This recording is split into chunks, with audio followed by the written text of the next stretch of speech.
Welcome to Dolly Talk. How is everybody doing? Oh boy, it's been a while since I've done a afternoon stream. A little rusty, but I'll see how it goes. How you doing, Scott? Louise? Paul will be here soon. So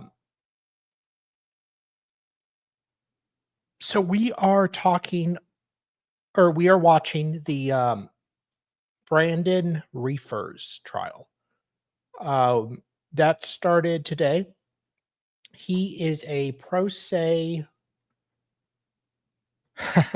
Thank you. What'd I do without you? Thank you, Louise. Yeah, please update your banner. Yes. Hey, F Irish, how are you? We got the Brandon Riefers trial. He is pro se out of Ohio. Potentially criminal Sean's stomping grounds. Well, not quite. He's in it's the other side of the state, I believe. Warren County, they have very eccentric people there, I've noticed. Some interesting cases. So this guy's pro se. I first saw him beginning of August. When was it? August 13th. When they had to do a deposition for a witness that couldn't be there. Eccentric as in slightly unusual or strange.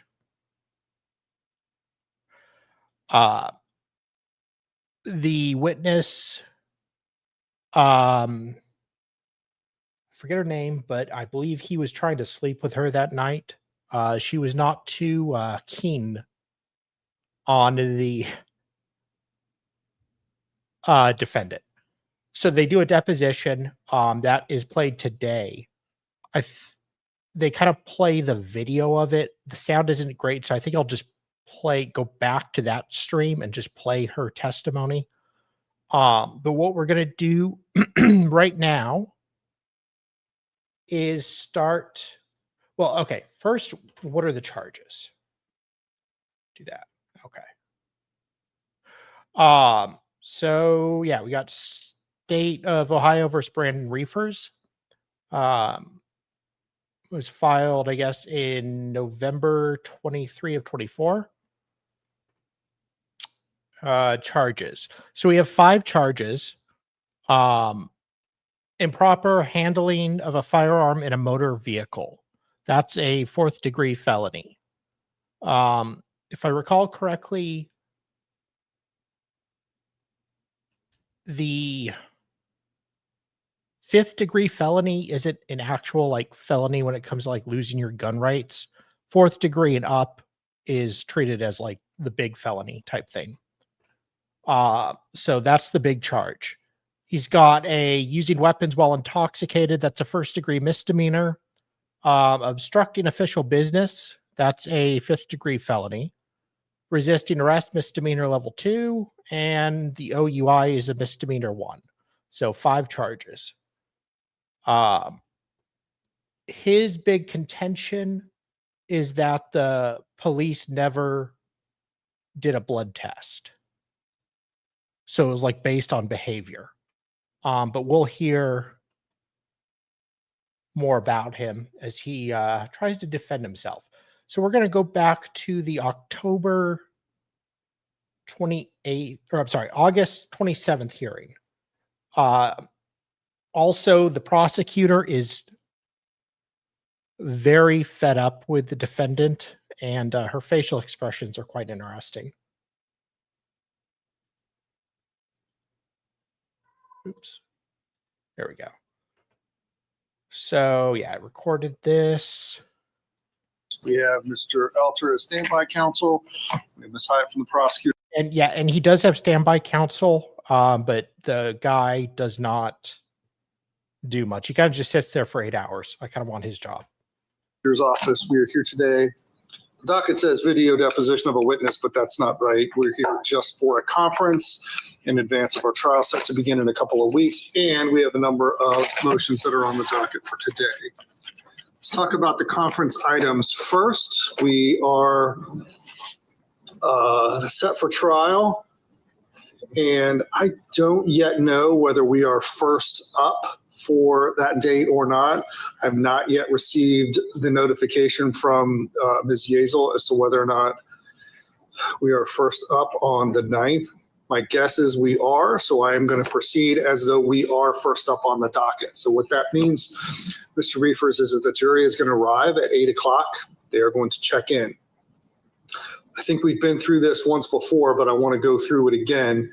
There's a bit of a line at the door at 8 o'clock. Don't mix into that line. Wait till that line goes down, and then you can come on through. Do not have to go to pretrial services on the day of your trial. Just come directly to the courtroom.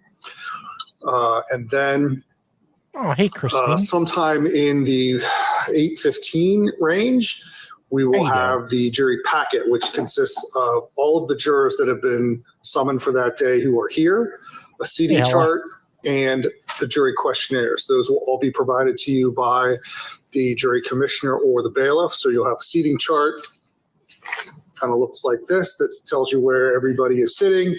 And in the bottom part where it says alternates, those are the people who will be called next up.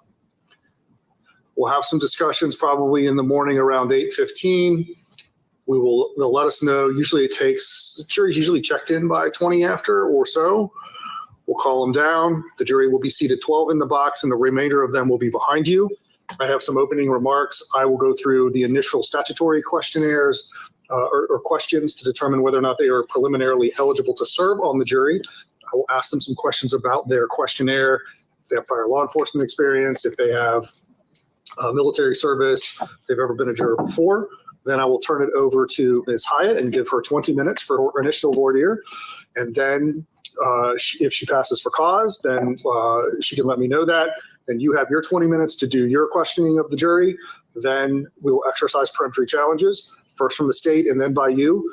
And we put two new jurors in the box, and we will confine our questions only to them. And then we will have issues. You get your 4 peremptory challenges. We go to each side has exercised all their peremptory challenges, or both sides pass. The last peremptory. I will say I listened to voir dire today. I'm not going to play it today, but it went really quick. The one interesting moment was a former prosecutor was one of the potential jurors. She's retired and is a teacher now, but the prosecutor struck her very quickly, even made a comment that saying that she'd been burned by lawyers before as jurors. So she did not want a former lawyer as one of the jurors. Challenge I will generally do, I will let the state exercise their final peremptory challenge, put that person in the box, and then you can save your final peremptory challenge for the entire panel. We will seat one alternate, and we will have one peremptory challenge for the alternate. Opening statements, 15 minutes is good for opening, right? It should be, Your Honor, close to that, yes. Mr. Riefers, 15 minutes, good for openings?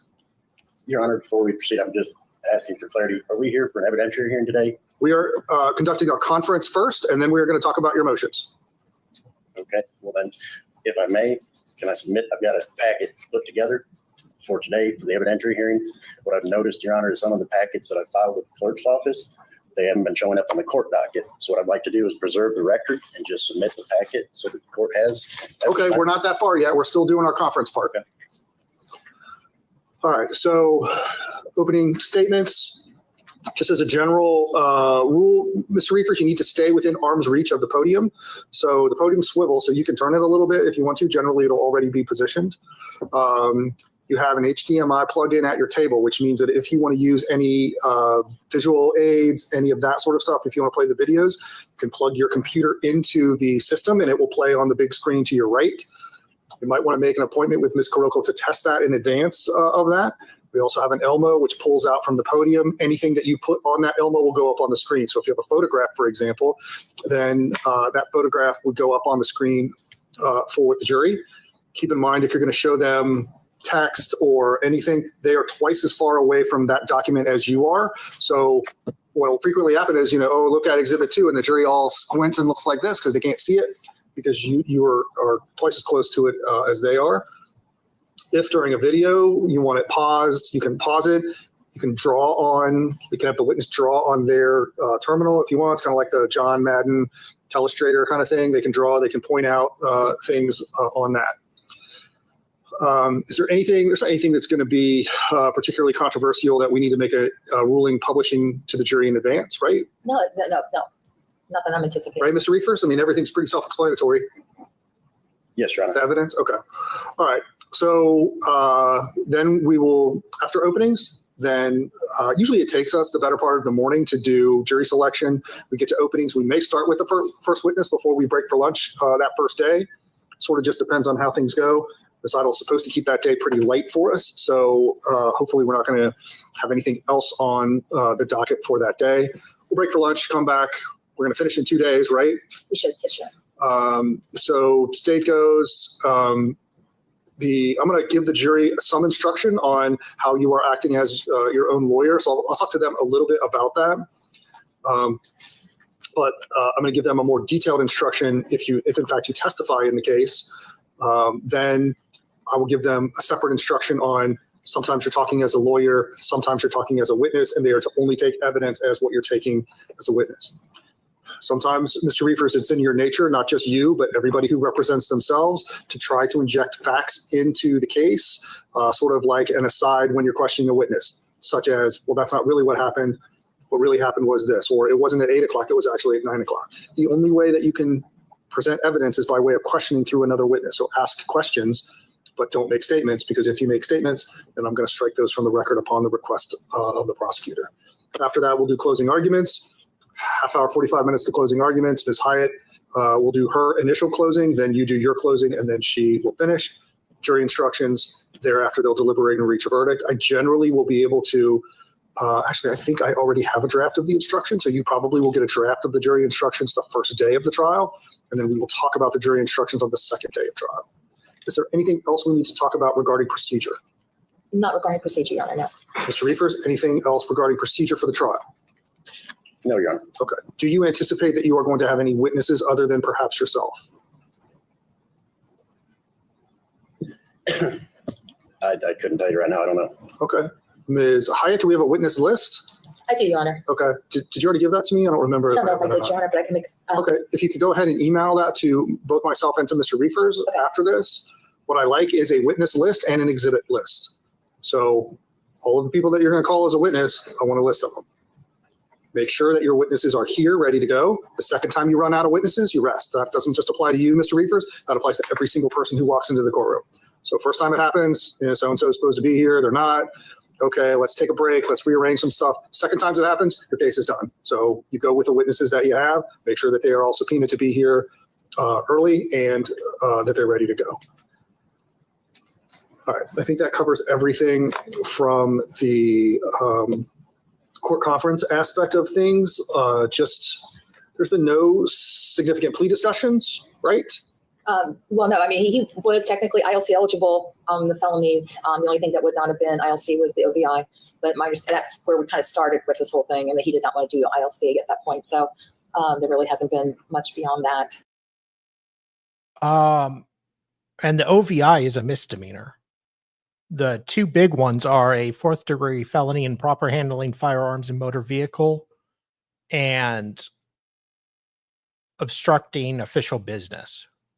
So, I mean, this guy really is like, he reminds me of Franklin Tucker from the Treehouse murder trial, that pro se guy.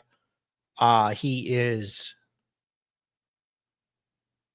nice guy, just a little too, he doesn't have the perspective that he should have, which is why you don't want to represent yourself. So at this point, there is no offer extended by the state. Well, I mean, it would be to plead to the, hold on, I have to go back to that screen. Where was I? Animated, yeah. Let's go back. Okay. Yeah. And I'm sorry, while I'm looking for that, I'd also like to make a record that he has received the flash drive and that he has checked it out. It is operable. He can Yeah, we're hear. not that far. Let's take this one Okay, bite at sorry. a time, or we're never going to get it all off our I plate. get that. I'm sorry.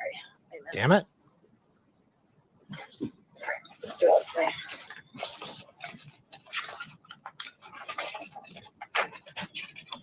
It would be a plea to the improper handling of the forfeiture of the firearms and resisting arrest. I'm sorry, and the OVI. Yes, Johnny. And we would dismiss then obstructing and resisting. Okay, with no joint and recommended sentence or no opinion on sentence from I don't those. think I want to do an agreement on sentencing at this point without getting a little bit more information from Sergeant Simpson. Okay, do you understand that offer, Mr. Riefers? Yes, Your Honor. Do you have any questions about it? No, Your Honor. So, all right, one other, McClellan is going to come and testify live now, right? He is, Your Honor. Mr. Riefers, you had indicated to me that you needed Deputy McClellan's video deposition. Did you get that? Yes, Your Honor. I was able to get that. She had provided a CD, I guess. Okay, all right. And for clarity, Your Honor, when we're emailing back and forth, I've been responding to the entry chain to try to keep everything preserved. There's been a lot of times that people keep jumping off chains. So for the record, what chain can we stay on to keep everything in one place? Well, normally, Mr. Riefers, I don't want to be a part of your discovery discussions at all. I mean, normally I am not part of that. If you want to make all of that part of the record at some point, just keep track of everything, all of the things that you get. You seem to do a pretty good job putting attachments together to your motions and stuff. Just make it a notice of email and then just attach it right to it. If that's what you want to do, that's fine. But in terms of putting everybody on one email and making them all be on that same chain, it's not practical, and we generally don't do it in criminal cases. Thank you. All right. So now let's talk about the motions that have been filed. First of all, we have the motion for a hearing on the background of this. I had one more question on discovery. I don't have any, I mean, I have all of his motions, but I don't have any actual documents or exhibits or anything that you're planning on using. So I'm assuming as we're sitting here today, you don't have anything additional than what I've given you. Is that fair to say for discovery? Your Honor, before we proceed again, I'd like to. I just wanted to Okay, know. well, let's go ahead and go. I just love how he's like, they're acting like they're brother and sister counsel. And she ends up getting so annoyed at him. And he's taking it seriously. He's not an idiot at all. He knows what he's doing. He just doesn't have the experience to do it well. But it's, I don't know, to me, I just find it very comical to watch these two interact. Go to the motion Okay, part that's of fine. this. So, Ms. Riefers, you have stuff that you want to attach and make part of the record for today. Yes, sir. And we're going to follow the same procedure. You're going to give me a packet and I'm going to attach the packet to my entry, right? Yes, Your Honor. Okay. Does Ms. Hyatt have a copy of this? Yes, Your Honor. I've got everything here. If I can, I'll present it. Okay. Just give a copy to Ms. Kuroko. Yes, Your Honor. So what this is this first packet here is broken into 4 parts so we can keep track of everything. I listed out in section 1 every motion that has been filed before the courts, and then 2 is the full compilation of every motion that I filed here. Exhibit A is also then my peace officer license and continuing education showing that my license is active until August 31st of 2025. And then Exhibit B is the contemporaneous notes that the deputy signed during the jail intake chemical test refusal back in November 24th. Those are attached as Exhibits A and B at the back. I've already given in that packet to section 2. The prosecution has already received that copy. So she's not getting that copy now because she's already received it and acknowledged every one of those receipts. Just have your peace officer and items in it and the affidavit. I don't remember seeing your peace officer license. All right. So we're going to attach this to today's entry. Actually, what I might do, if nobody has an issue with it, I'm going to do a separate notice of filing so that it is a separate document that is not my entry. And the reason that I would do that is because I think that we might have a little bit of issue uploading such a big document. So I want to make sure that it doesn't get attached to an entry. So our technical person, Ms. Kuroko, is going to solve that problem, but I'm going to figure out a way to make that so that this will just go, it will be in the record, but it won't be attached to my entry. So that's still on the docket then? Yes, it will appear on the docket as a notice of filing of, let's call this Defense Exhibit 8/27/25. So there'll be notice of filing of the Defendant's Exhibit 8.27.25, and that will be filed. All right. So with regard to your motions that were filed, it looks like a few days ago, maybe last week, motion for a hearing on the background discovery omissions. Do you want to present evidence on this hearing? Are we ready to go? Yes, Your Honor. Okay, go ahead. I prepared for evidentiary hearing. I've got them all kind of submitted for yes, no format, just factual, straightforward, Okay. if I may.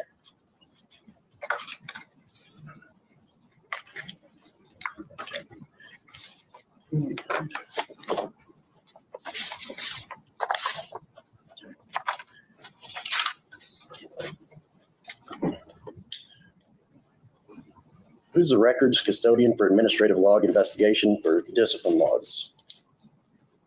Do you have a witness that you're calling, Mr. Riefers? I'm just asking the state. They're the ones that are bringing everything forward. I'm asking for clarity on these options. and these Okay. questions. Do we know the answer to his question, Ms. Hyatt? Or, I'm sorry, which, we're on the Brady Giglio motion, is that correct? Yeah, her hair is very post-coital. Motion for a hearing on background of discovery and omission. Missions and Brady, okay. And he's wanting, I'm sorry, he wants to know who the, Simply give a copy of the questions so you follow along. Sure.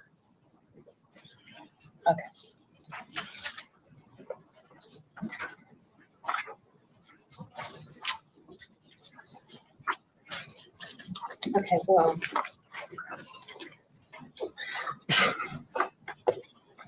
Well, the records custodian is the person that you were emailing, which was Paul Sarver. And that we have like a lot of emails between you and him. And what software systems hold these logs? Is it Guardian, iPro, Power BI? I have no idea. And what is the definition of the administration investigation logs versus discipline logs? I mean, I don't know. I mean, you're asking the wrong person on this stuff. This is stuff I thought you and Paul Sarver had already talked about. Because he He's indicated, he getting gave you so the discipline annoyed. logs that they had. He gave you the policies that they had, that you requested, or he tried to at least meet with what you were requesting with and match that with whatever seemed to be policy pertaining to that. But that's all in those emails that you and he were exchanging. Okay, but we're still missing. There were 6 years of logs that are missing. And then there's logs that are entered in the administrative log that are not on the investigation log. There's still outstanding disciplines. What outstanding disciplines are you looking There for? was one from July of 23, I believe, that wasn't listed for conduct unbecoming for Deputy Simpson. That was, okay. She's getting so annoyed. I guess I'm trying to figure out what you are calling disciplinary log versus administrative log. I don't know What I'm referring how to is you're that- determining them, so. Yes, what I'm referring to is the email where you'd sent and responded back in July, said that you was ready for trial, that you'd done the Brady Giglio search, but no relevance with these deputies. And then at 4:45, when Paul jumped out of the email chain and sent it separately, he sent the administrative log, the investigative logs. The Right. administration log, investigation log, there were 6 years that are missing. There's just no information for it. I still don't have the full complete disciplinaries for each of those findings. So under the administrative investigations log, you're talking about where it said Jack Simpson / Rob Henry unbecoming conduct remedial training. Is that what you're talking about? Correct. Okay. Because that was the only one that I think pertained to Sergeant Simpson out of those administrative investigation logs.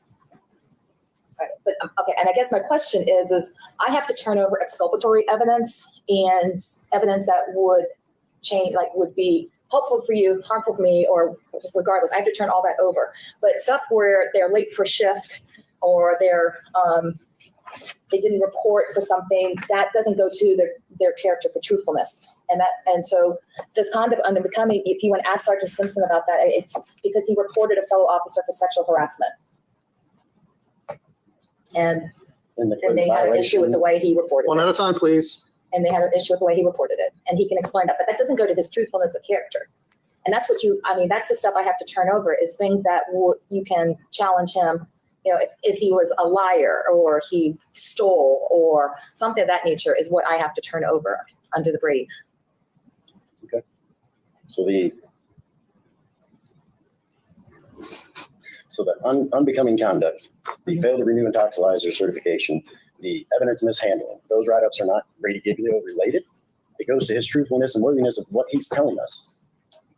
No, no, it actually doesn't, because it goes to, you have the cruiser cam of the incident. So you have his report.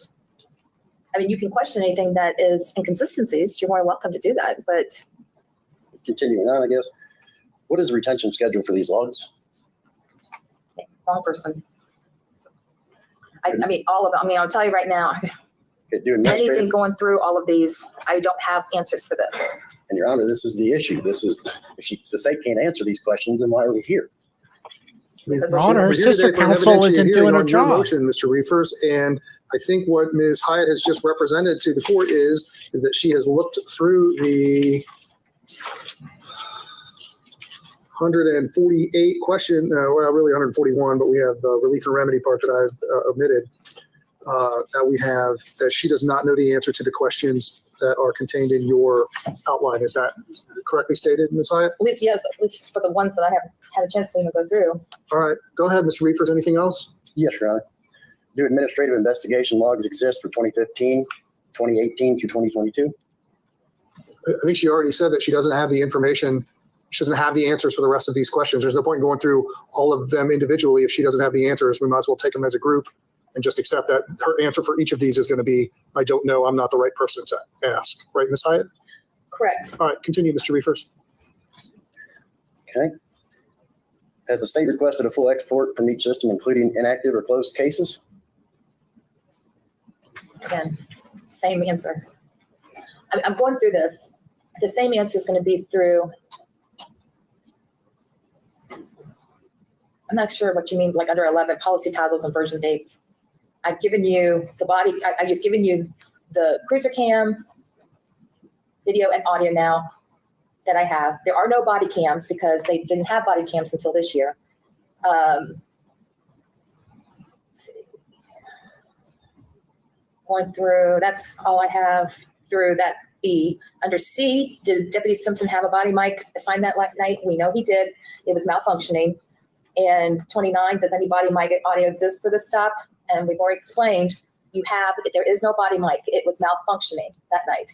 So you have what I have. I cannot manufacture body mic audio after the fact. So does any in-car audio exist? You have that. That was the thing that you said because you couldn't hear what happened outside. That has now been produced. You have had that. Let's see. That's all I have for C. Hang on here. Under D, let's see. Yes. Next question. Does policy require deputies to collect and preserve all available evidence, including exculpatory evidence? I don't know which question you Question want. 15. I would imagine that would be true. They have to collect all the evidence. And why didn't Deputy Simpson collect the sample that I've been requesting? That's the whole premise of this. That night, I'm still listening to the video clip, the 90 minutes from the jail, when I made such a huge deal about why Deputy Roberts called Deputy Simpson. I was adamant, requesting tests, come back, do your job, give me the test. This is what you're required to do. They did. Deputy Roberts called Deputy Simpson. How do you know Deputy that? Because I just submitted Exhibit B that when I made such a big deal at the jail, that I told the 3 deputies sitting there, you 3, please write down your names on a piece of paper so that when this goes to court, that he deprived me of my rights, you guys will come in and testify that you did this. And where is that? Where is that? Evidence, Exhibit B. That's just somebody's handwriting, writing their names down. Exactly. That's That's the not video. theirs. And it doesn't have Yes, ma'am. anything to say why they wrote their name down there. Exactly. That's where the video comes in. And here's the original piece that they wrote down the day it was booked in. That's what that copy is. Okay, Because I made- we're getting a little off track here because this is turning into an argument, not an evidentiary hearing. You know, I'm Mr. just Riefers, asking- do you have any additional evidence to present on this point? I'm- Ms. Hyatt has already said that she does not know the answer to your questions. You need to move on from your questions and present additional evidence if you have it. Does policy require deputies to honor a subject's request for chemical testing in an OVI arrest? Mr. Riefers, we're done asking questions of Ms. Hyatt on this point. She has said that she doesn't know the answer to your questions.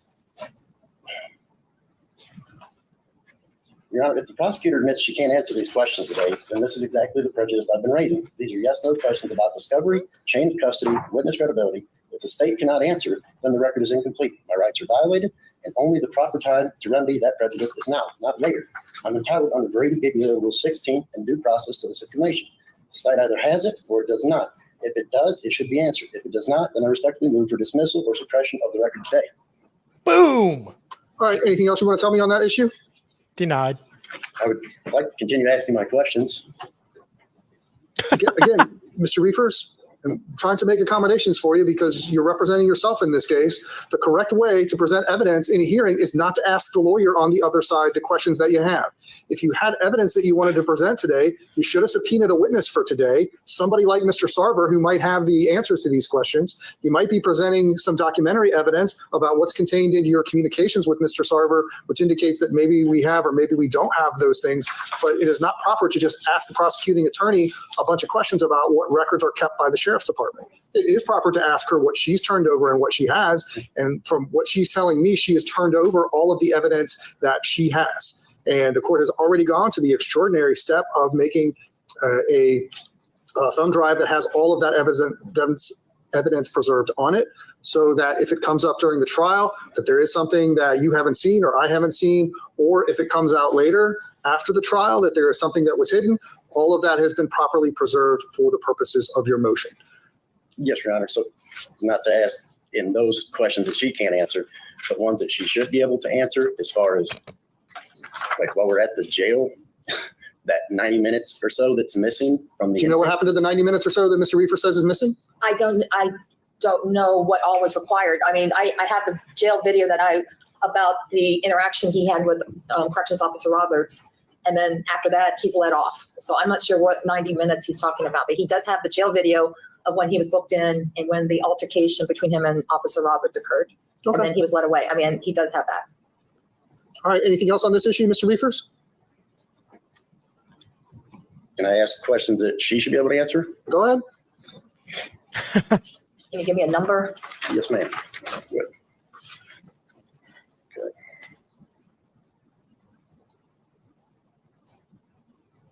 Was videos checked for, it's question 39. Was videos checked for tampering, gaps? Okay, for the people who just got here, isn't this just an evidentiary hearing, not trial? Yes, this was from August 28th or 27th, sorry. Pretrial, this was the second time I saw him. I'm playing this hearing before the trial, just so we kind of have an idea of what he was up to before the trial started. We're going to get to opening statements after this. Errors. And the points he's making kind of go to some of the issues he has with the case and why he's so disgruntled. I mean, before Mr. Sarver gave it to me, I got what you have. So if you're, I mean, I don't know. Did you search I don't know. these things? How would I search? I get a video. How do I mean, I'm not technical. You tell me, how do I look at that video and see that it's been tampered with? It has gaps or errors in it. It's not just what it purports to be. She's so pissed. I guess we're at. I give you what I received from Mr. Sarver. One at a time, please. Sorry. So who made the 14-minute clip then? My office did. Okay, this 14-minute clip that actually Mr. Sarver did on our behalf, because that's how we were able to get the audio with the video for Officer McClellan. Okay, for Deputy McClellan's, it is the first 14 minutes of the whole Deputy McClellan cruiser cam that you have. I'm required, if I can, to clip it because that's the only part I was planning on showing to the jury. So you have that 14-minute clip because it's part of the whole cruiser cam that you've received. And on that flash drive, you now have the audio along with him outside of the cruiser. So that whole 14 minutes has him pulling in, getting out, interacting with you, and you can now hear it outside of what they're saying outside the cruiser. You have that on the flash drive. It is the whole cruiser cam. I've clipped it because that's the part I'm proposing to play for the jury, and the judge prefers us to clip it if we can. So you have that video, you just don't have it as a 14-minute clip. You have the whole cruiser cam with all the audio on it. It's not a separate clip. It's not a separate video that you don't have. Is that the way the court refers it, Your Honor? I don't have a preference on the manner in which everybody presents their evidence. All right, moving on. 41 was a crash report, the diagram completed.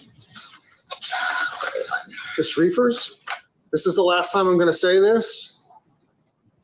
It is not proper for you to ask Ms. Hyatt questions about how other people keep their records and maintain their records.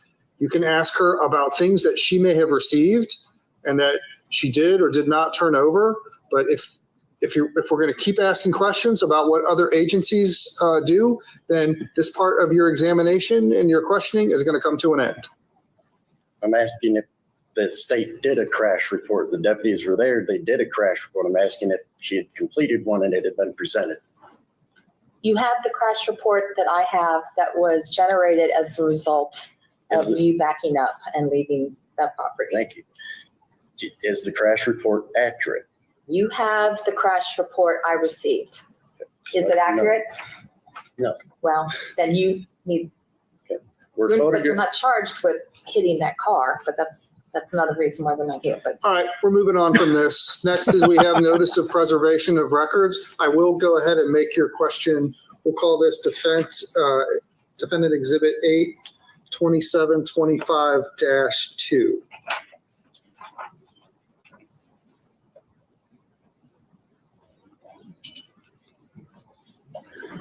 And the big packet will be 82725-1. All right, anything on the notice of preservation of records?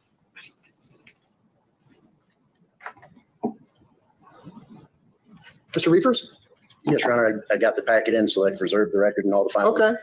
Motion to recall Ashley Burns.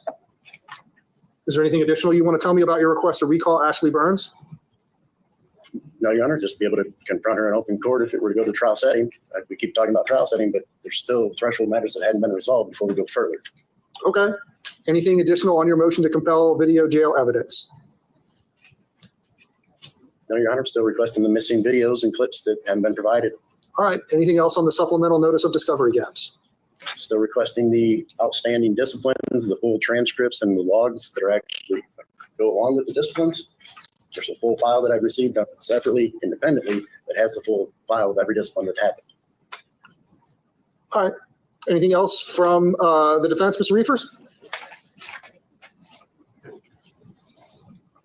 Does the state know if Deputy Simpson's intoxilizer certification is current? Yeah, we're not going through all of that stuff, Mr. Riefers. We've already concluded that portion of the hearing. If you wanted to know those things, you should have subpoenaed the deputy to be here at this hearing today. Ms. Hyatt, anything additional from the state? Your Honor, just a couple of, first of all, I want to confirm that other than what I just received now, which I'm assuming is his certificate, and I don't know what exactly section this exhibit B is, but I have received exhibit B.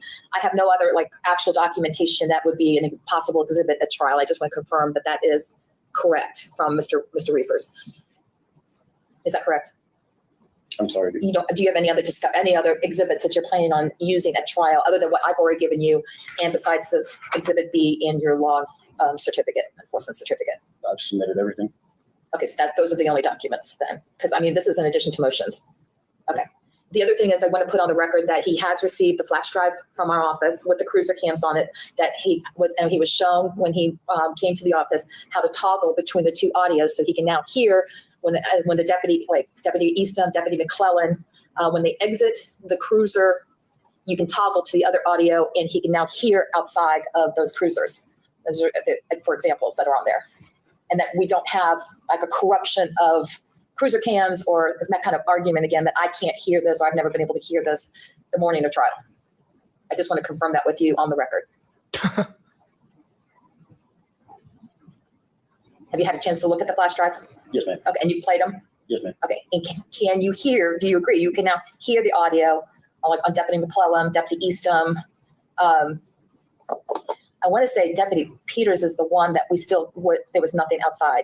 I think there was one. And then, so Lieutenant Pato now, where his cuts out at like 8-9 minutes in? His did cut out, but that is what we have.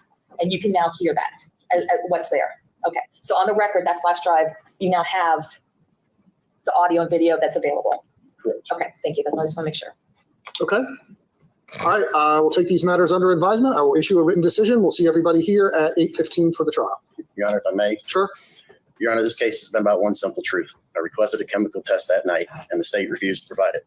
That denial, along with missing reports and incomplete evidence, cuts to the heart of due process. No jury can fairly weigh what was never preserved. For the record, I've submitted every filing and every question before you. I stand ready to answer it, but I respectfully state the evidence is incomplete, the prejudice is clear, and dismissal is the only just remedy. All right, we'll see everybody back here for trial. Thank you. Go.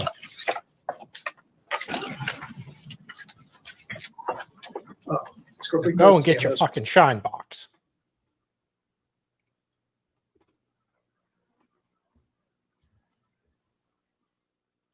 Guess it's going to trial.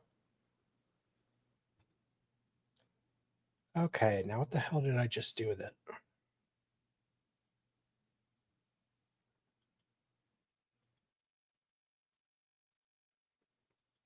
Here it is. Let me know how you guys can hear this. I am still encoding or rendering. It's only at 80%. Don't know why it's taking so long, but I can play just the raw video here. It's all right, you may proceed. Thank you. Good morning. We talked about this case a little bit, but I really want to kind of go into what we anticipate the evidence is going to show you throughout the trial when we present our witnesses. You're here today, ladies and gentlemen of the jury, because back on Saturday, November 9th of 2024, this defendant, Brandon Riefers, had been at the Lindsay and Robin residence on Old Farm Drive in Mason, Deerfield Township, Warren County, Ohio.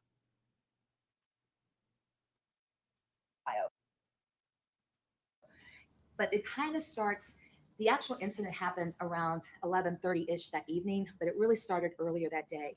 You're going to hear from three lay witnesses, or what we call regular citizens. Ashley Burns, who you're going to hear from. Oh, one sec, guys. That rides, turns around. Kind of starts. Trying to see if I can boost the audio.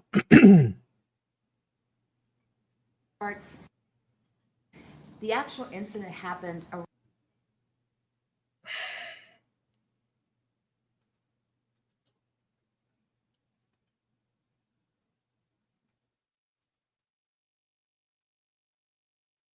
around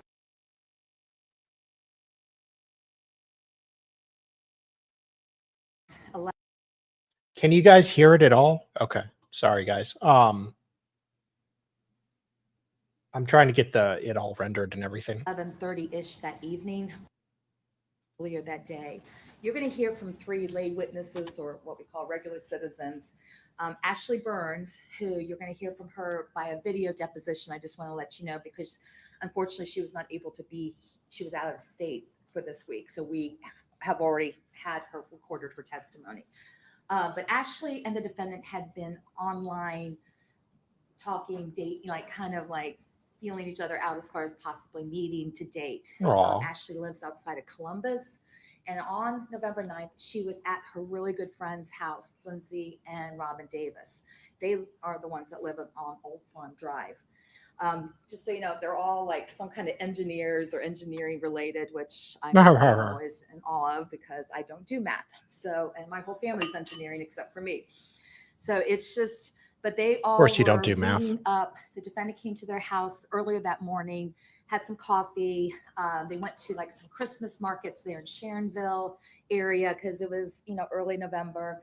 And then after that, they went to 50 West, had some beers together. Robin was really the designated driver for him and Lindsay. Oh, Ashley and the defendant that helps. Was driving in his motor vehicle, which you'll see is a white Toyota Highlander, kind of an SUV type of motor vehicle. They go to 50 West. After that, they all decided to go back to the Davis's house to have some like burgers. And Robin will tell you that he's a bourbon aficionado. The defendant apparently also enjoys bourbon. So they all meet back up at the Davis house. En route, Ashley would tell you that he has a refined taste. Stopped at a liquor store, and the defendant picked up some bourbon.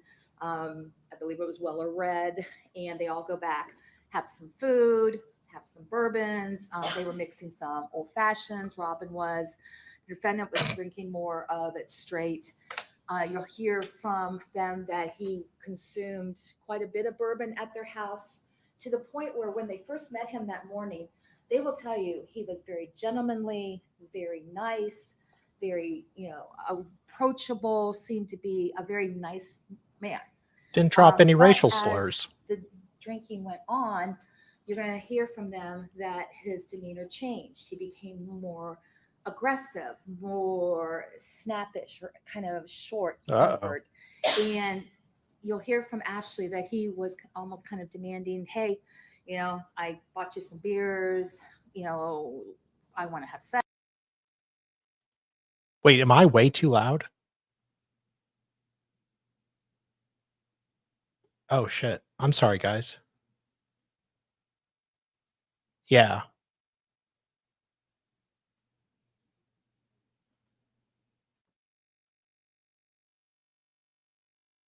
Didn't she steal a Phillies baseball hat last weekend?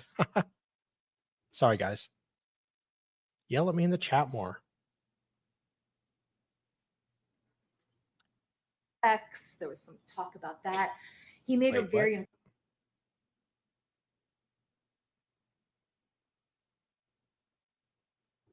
have some food, have some bourbons. They were mixing some old fashions. Robin was. The defendant was drinking more of it straight. You'll hear from them that he consumed quite a bit of bourbon at their house, to the point where when they first met him that morning, they will tell you he was very gentlemanly, very nice, very, approachable, seemed to be a very nice man. But as the drinking went on, you're going to hear from them that his demeanor changed. He became more aggressive, more snappish, or kind of short-tempered. And you'll hear from Ashley that he was almost kind of demanding, hey, I bought you some beers, I want to have sex. There was some talk about that. He made her very uncomfortable with what he was saying to her, to the Too much point testosterone. that she will tell you, and also you'll hear from Lindsay, that Ashley and her got together, and Ashley's like, I don't want him here anymore. This is obviously into the evening of November 9th. That's Saturday evening. So Lindsay and Robin and Ashley approached the defendant and said, look, we're all Shoot your need shot. to go to bed. You just need to take off. And there was some resistance to that. And you'll hear from them about that. To the point where he does leave, and they're like, okay, good. But then he immediately starts calling Ashley back after that, wanting to come back. And in fact, he does return. There is doorbell camera of him approaching the house on his return. Meanwhile, knowing that he was coming back, Lindsay is calling 911 because she's worried about, he is former Texas law enforcement. They also, Ashley is former Army, and I'm going to tell you, they all were carrying guns. They had guns in the house, and they all armed themselves. She and Lindsay and Robin all did, because they were worried about him coming back to the house. And that is what precipitated the 911 call happening. And he then comes around to the back. There's some conversation with Robin. Meanwhile, you'll hear Ashley and Lindsay are upstairs because Lindsay and Robin have a young daughter. They didn't want to have any problems, so they were kind of up there protecting her. Defendant winds up leaving again, and they're on the 911 call. You'll hear that he's taken off and he's headed towards Snyder Road. And that's when Sergeant Simpson then is coming to respond to a disorderly person call. That was the basis for this 911 call. And so as he's coming People that into were the with the subdivision, defendant he before happens to see the defendant. he got arrested. At T intersection, they're sitting there. He then turns around. As he does so, you'll see on his cruiser cam, this defendant then immediately takes a left without using his turn signal, and he speeds off. Now, he does not go very far. He only goes down, 6, 7, 8, 9 houses approximately. But Sergeant Simpson has to take off after him, has lights, chirps his siren. You might hear that on there. And the defendant immediately stops. Now, when he stops, he kind of stops and put it in park before he fully stops. So it's one of the kind of those lurching kind of stops. Sergeant Simpson's going to tell you how he approached the motor vehicle that the defendant was in. that as he's approaching, he sees the defendant making what they call furtive movements. He's moving around on the inside. Now, Sergeant Simpson is well aware that this defendant is supposedly former law enforcement. So he's concerned that, I mean, like a lot of law enforcement officers, Hey, he Jim. might have a loaded gun with him. But And he- as he's approaching the defendant's car, he sees the defendant punch the windshield. He asks the defendant some questions, including, do you have a loaded firearm on you? The defendant refused to answer. He punched grabbed the had his windshield? hands on the steering wheel, steering straight ahead. Due to all that, Sergeant Simpson did not want to be interacting with him where he may have access to a loaded firearm. So he asked him to step out of the motor vehicle. You'll see that that does happen. And you will see that it goes bad fairly quickly. And you'll also hear that there was a lot going on that evening in Deerfield Township. So Sergeant Simpson, for quite a while, is on his own. He had no backup, even though you'll hear him call for backup as he was approaching the car. And then also when he saw what was going on inside the car, the defendant comes out. There's some interaction, there's some arguing, some discussion, I guess you could say, between the defendant with Sergeant Simpson, but to the point where Sergeant Simpson did not want him anywhere close. He ordered him to the ground. Defendant refused to go to the ground. Defendant is a large man, so Sergeant Simpson did not feel comfortable, he'll tell you, I lost 20 trying pounds, to ma'am. enforce his orders with the defendant all by himself. He needed backup. So he had the defendant turn around with his back to him and his hands behind his back. So that way, if the defendant tried to grab a weapon, it would give Sergeant Simpson a little bit more of a reaction time. And you'll see on there, but you'll also see where the defendant does turn around, but then he keeps turning back.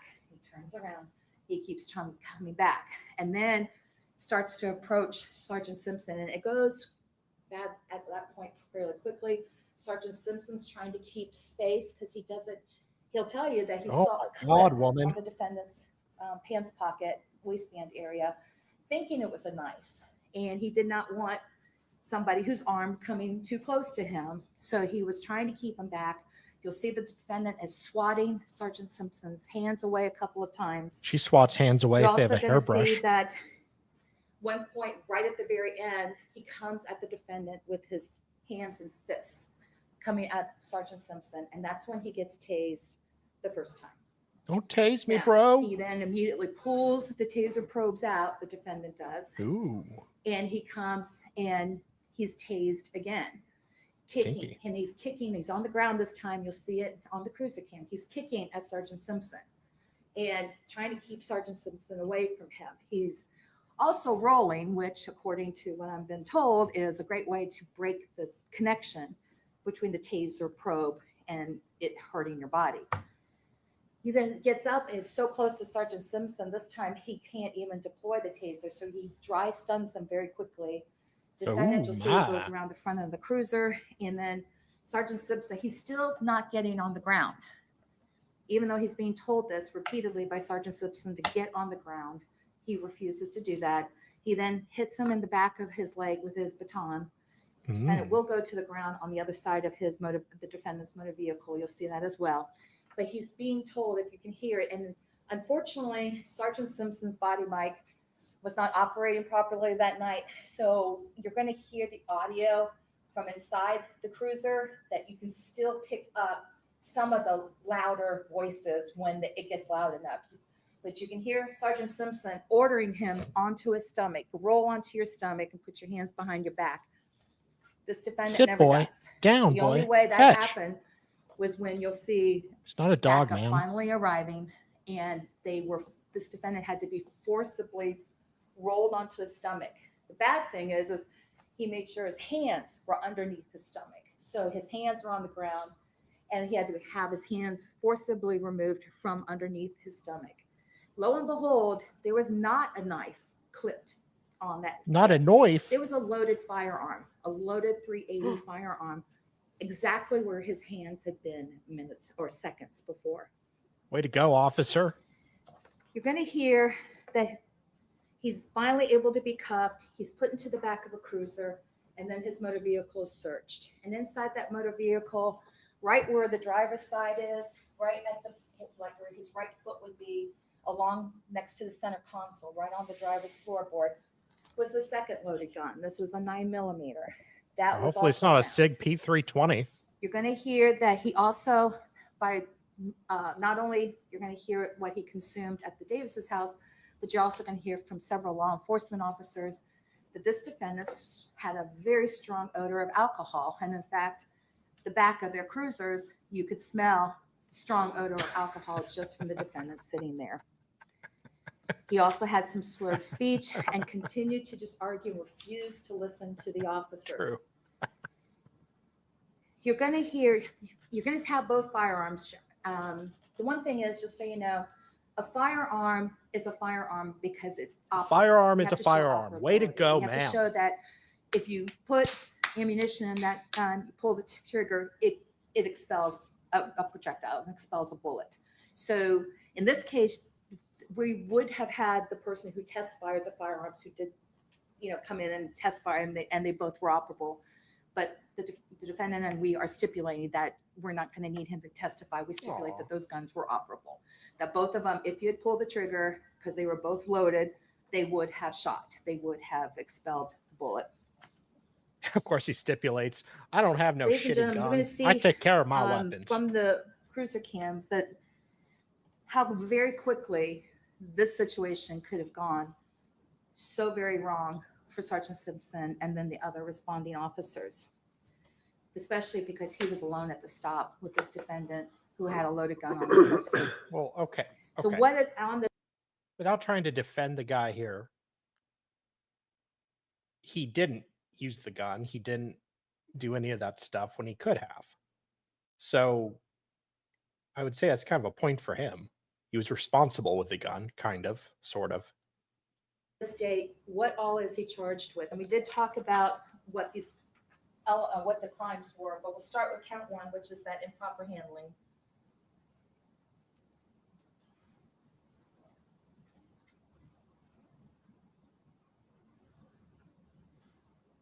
Okay, so we'll start with. Can you see that okay? Do you want me to make it a little larger? Is that okay?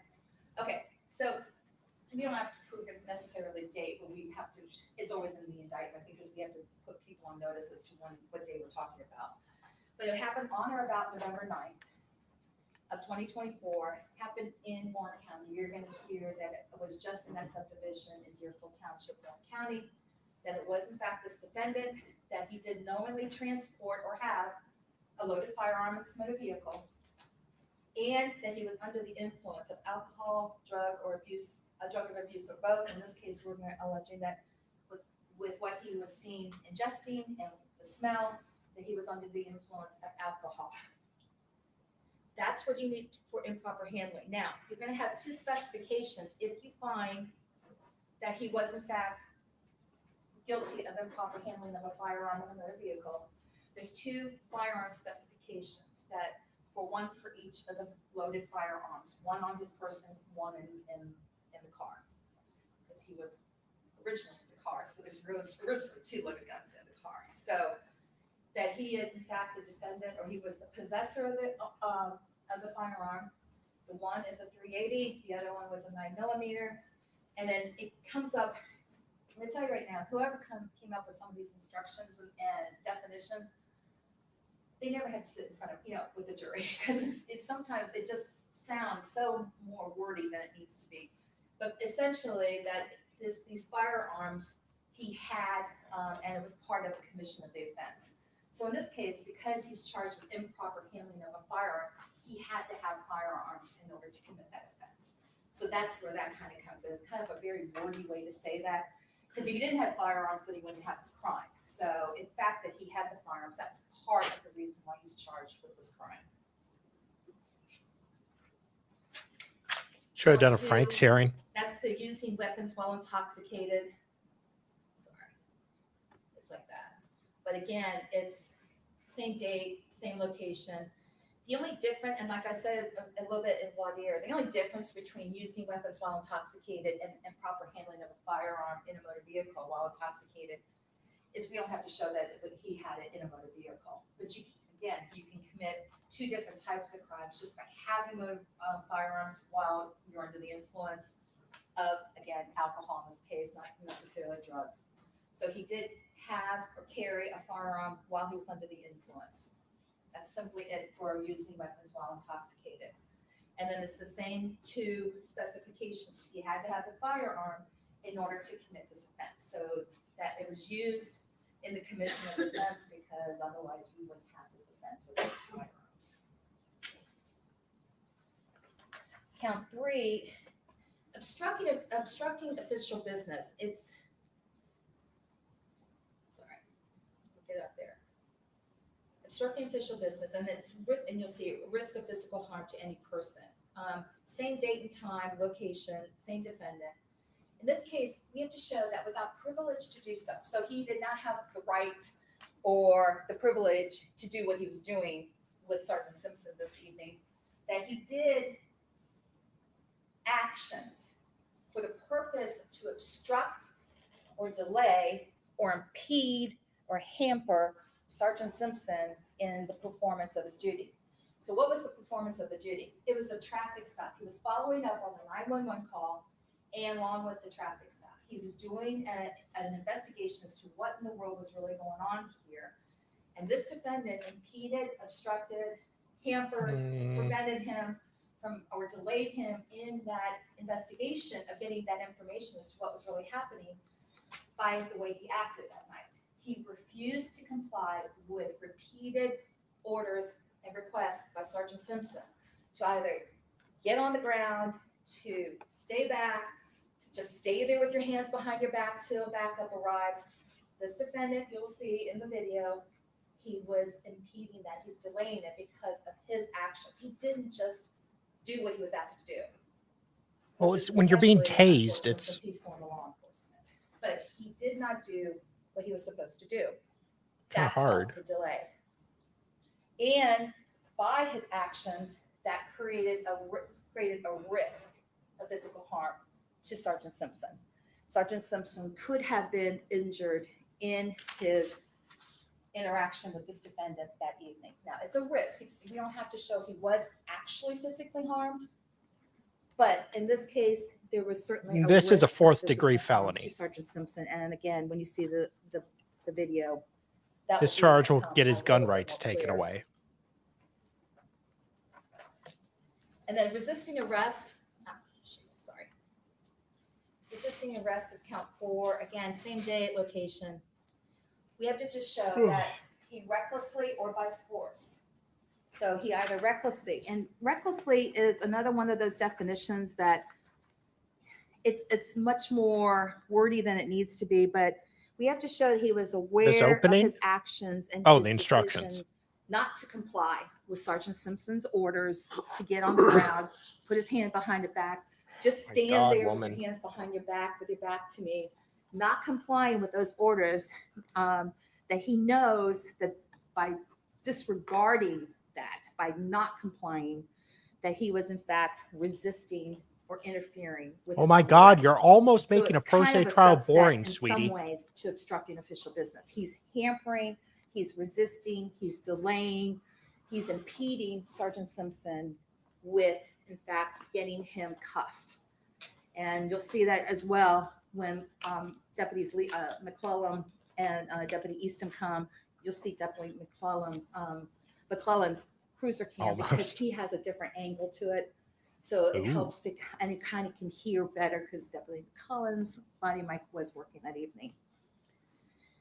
But the fact is, we have to show that he recklessly or by force, refusing to pull his hands out, refusing to roll over, refusing to be cuffed without being forcibly cuffed. That was the only way we got those cuffs on him, that he resisted his own arrest, not another's, but his own arrest. That's how you have about 1 minute remaining. Okay.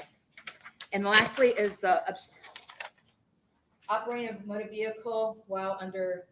the Don't get influence, flustered, sweetie. that he did operate his motor vehicle, that he was under the influence of alcohol. We'll again show that to you. That one is one I think we all kind of understand that one basically. But ladies and gentlemen, today and tomorrow, I'm going to engage and ask you to engage in an exercise of reason and logic. Use your common sense.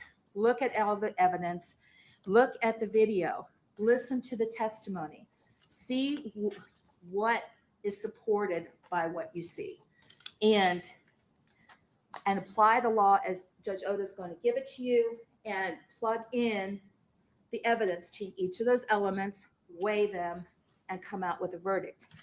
At the end of the day, ladies and gentlemen, we're going to show that he did have loaded firearms in his motor vehicle and on his person while he was under the influence, that he did operate his motor vehicle while he was under the influence, that he did actively resist arrest and impede and hamper and delay Sergeant Simpson's performance of his duties beyond a reasonable doubt. And we ask that you hold him guilty and responsible for what he did on that night of November 9th of 2024.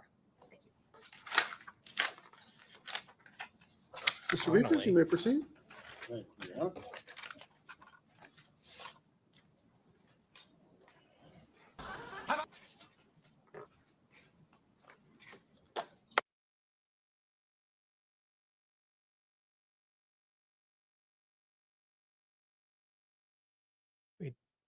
Everything that guy just says is bullshit.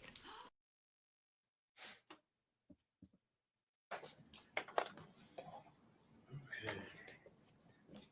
Thank you guys for being here. Just bear with me. I've never had to do this, so I'm just going to be open and honest and human with you and go, this is what it is. So good morning. My name is Brandon Riefers. I'm representing myself. Before this night, I spent several years in uniform. I was a firefighter and a city cop here in Ohio. I was later a state trooper down in Texas. I worked on Interstate 40, dealing with Did some parking lots, bachelorette parties. done a lot of investigation, worked with DEA, FBI on some white collar crimes as well. So I know what it means to protect people, to follow procedure, to document evidence. That's what I can tell you. What happened that night to me wasn't just Sold a wrong, few it houses. broke He is the a rules realtor too. every Yes. officer swear to uphold. For almost 10 months, I've waited for this moment so you can finally hear my side of the story, not just clips and accusations. This case is about fairness and whether the government followed the rules we all live under. Today, you'll see the whole picture.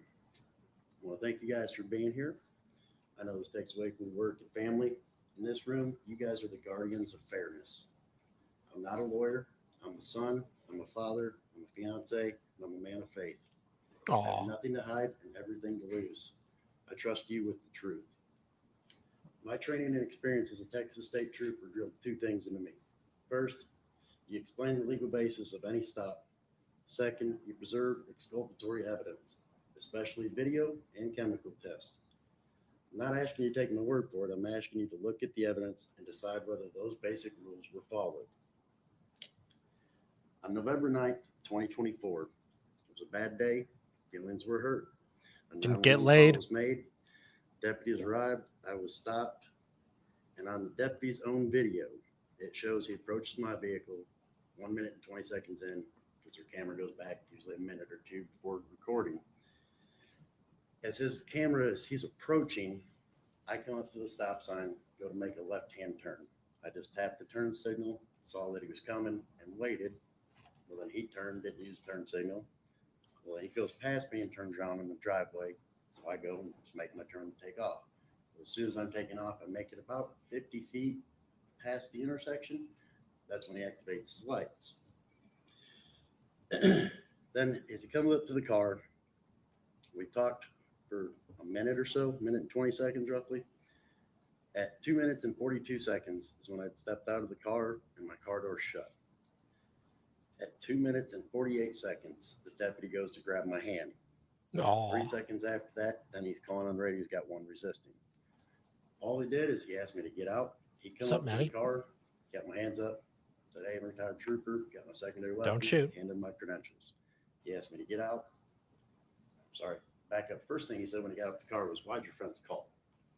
I had just moved back to Ohio. I didn't have any friends in the area. Didn't know what he Aw. was talking about. Just Poor simply guy. asked, "What are you stopping me for?" Handed my credentials. In his own report, he put that I punched the windshield. Well, you'll see on the video, there's no movement. I didn't punch the windshield. My hands are on the steering wheel. Boom. Always are. When he comes up, we're sitting there talking for a minute. I hand him my credentials. Then he says I make further movement, then I'm just staring straight ahead. You'll see the inconsistencies throughout. All it was is he asked me to get out. I get out and I say, what'd you stop me for? That's when he goes to grab my hand. What are you doing? What's going on here? That's all I was after. Why am I Just being wanted to stopped? hold your What's hand, going on? sir. That's when he pushes me in the chest, pushes me in my car. I'm like, what are you doing? Like, what's going on? Then he's trying to twist my arm and I'm still, why am I stopped? I don't even understand what's going on at this moment. That's when he pulls the taser. All right, fine. I just turn, walk away, put my hands up. We stand there for a few minutes and kind of argue and go over everything.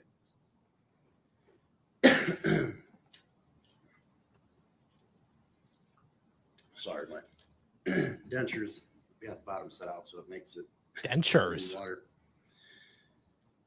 All right. Even the judge is like, what the hell? I was up there in that roughly 10 seconds. That's less than 10 seconds from the moment I shut my car door to being labeled a criminal. No explanation why I was stopped, no clear reason given, just a rush to force an arrest for obstruction. The law requires cause first, not after. In my experience wearing the badge, you don't go hands-on in 6 seconds without explaining to the person why you even stopped them. That isn't proper police work, and it isn't due process. I'm going to object just to comment. Overruled. Go ahead, Mr. Riefers. Boom. When a stop or Suck arrest it. starts unlawfully, it taints what follows. In law, we call that fruit of the poisonous tree. If the root's bad, you can't trust the fruit. You'll see how that first unlawful moment colored everything else. If the tree's poisoned, you don't eat the fruit. And here, every piece of evidence that follows comes from that poisoned start. Like a damn Eve. You'll hear about 40 minutes. 40 minutes. 40 minutes was the first time anyone told me I supposedly hit a car. Ask yourself, if that was the reason, why wasn't that said at the start? Why did the radio say had one resisting at 2 minutes and 52 seconds, but no clear cause until much later? That delay matters because due process matters. You'll hear from the witnesses when they testified. They said at first that they were inside, then they were outside, then they were in the garage when I backed up. They didn't see me hit the car. They heard me brush into the shrubs, leave, and then when I came back, I walked around back to where we were all sitting before, saw Robin, the homeowner. He just said, hey, Ashley doesn't want to talk. I said, okay, that's fine. I turned around and left. The witness that testified, she also testified, and so did Lindsay, when they made the 911 call, that they were trying to get me to stay there and that I was the one that wanted to leave.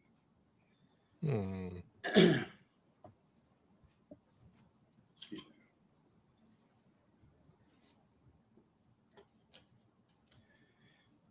All right. So after I leave, that's when we get pulled over. Then we go to the jail, and I'm still this whole time just been trying to ask, even after I got tased, I'm sitting there telling them, look, I used to be a taser instructor. I understand the need for it. But the way you went about it just wasn't right. When we were sitting there talking, and he had the taser pointed at me, kept trying to turn around, what are we doing here? Why are we here? What did you stop me for? Like, what's going on? Once I kind of realized he was putting it together that somebody called, figured the date went bad or something, they called, so I'd been drinking, so that's what he was there for. You trained Okay, Kim let's solve Potter. this real quick. Let's go do field sobriety. Asked. I saw he had the body mic on. Saw the little red lights. Recording? Yep. Camera recording on the car? Yep. Let's go to your car and get this on video. So that's what I do. I walk to the car. That's when he approaches me and pushes me in my car. Hey, I Zach. back up into the car until I'm pinned. I push his hands away. That's when he tastes me. I back up, get away, even clearly on video saying, you stay there. I'll stay here. Let's wait for these other guys coming. I don't know what's going on. He again approaches me again.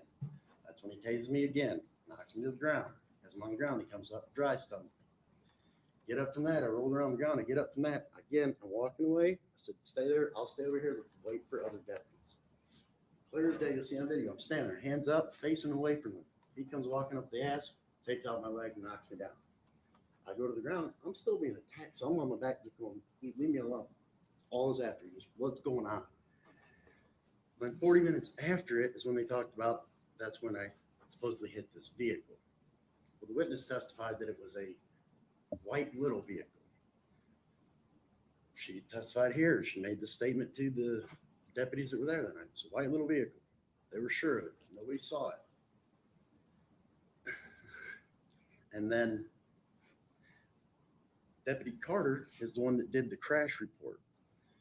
She wrote it down as a black Jeep, but yet I don't have any photos of this vehicle that I supposedly hit. I backed into the shrubs. I don't remember hitting the car. All I asked for was, give me some photos of the vehicle I hit. I even went back later to the people that owned the car, tried to talk with them, say, hey, did I damage your car? Let me make it right. What can I do? They even signed an affidavit saying there wasn't any damage to the car, and they're holding me harmless. I'm going to sustain the objection to the affidavit. Mm. We will disregard that. Go ahead, Mr. Riefers. So then, all right.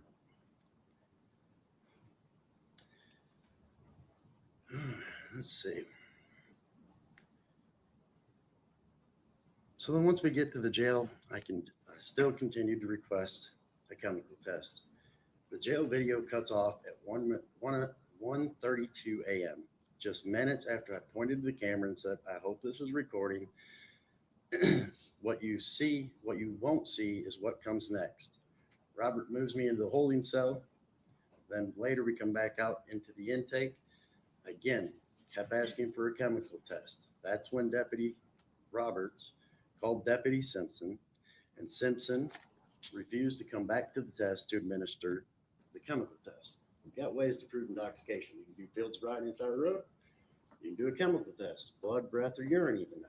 Ohio accepts even urine. He didn't have an intoxicated certification, so he couldn't give me the test.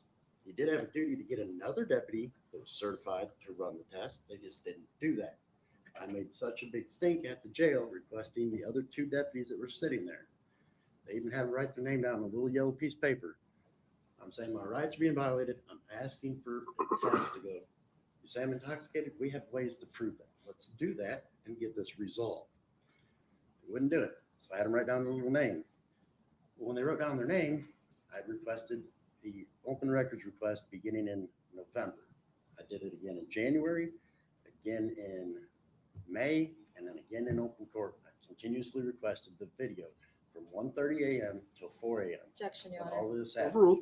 Go ahead, Mr. Riefers. Oh.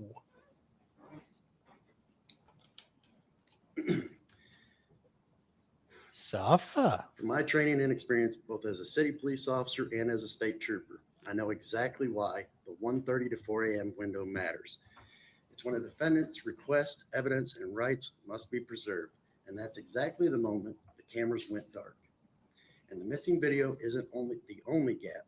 You'll see the same pattern in the state story detailing, shifting, evidence inconsistent, and pieces that don't fit.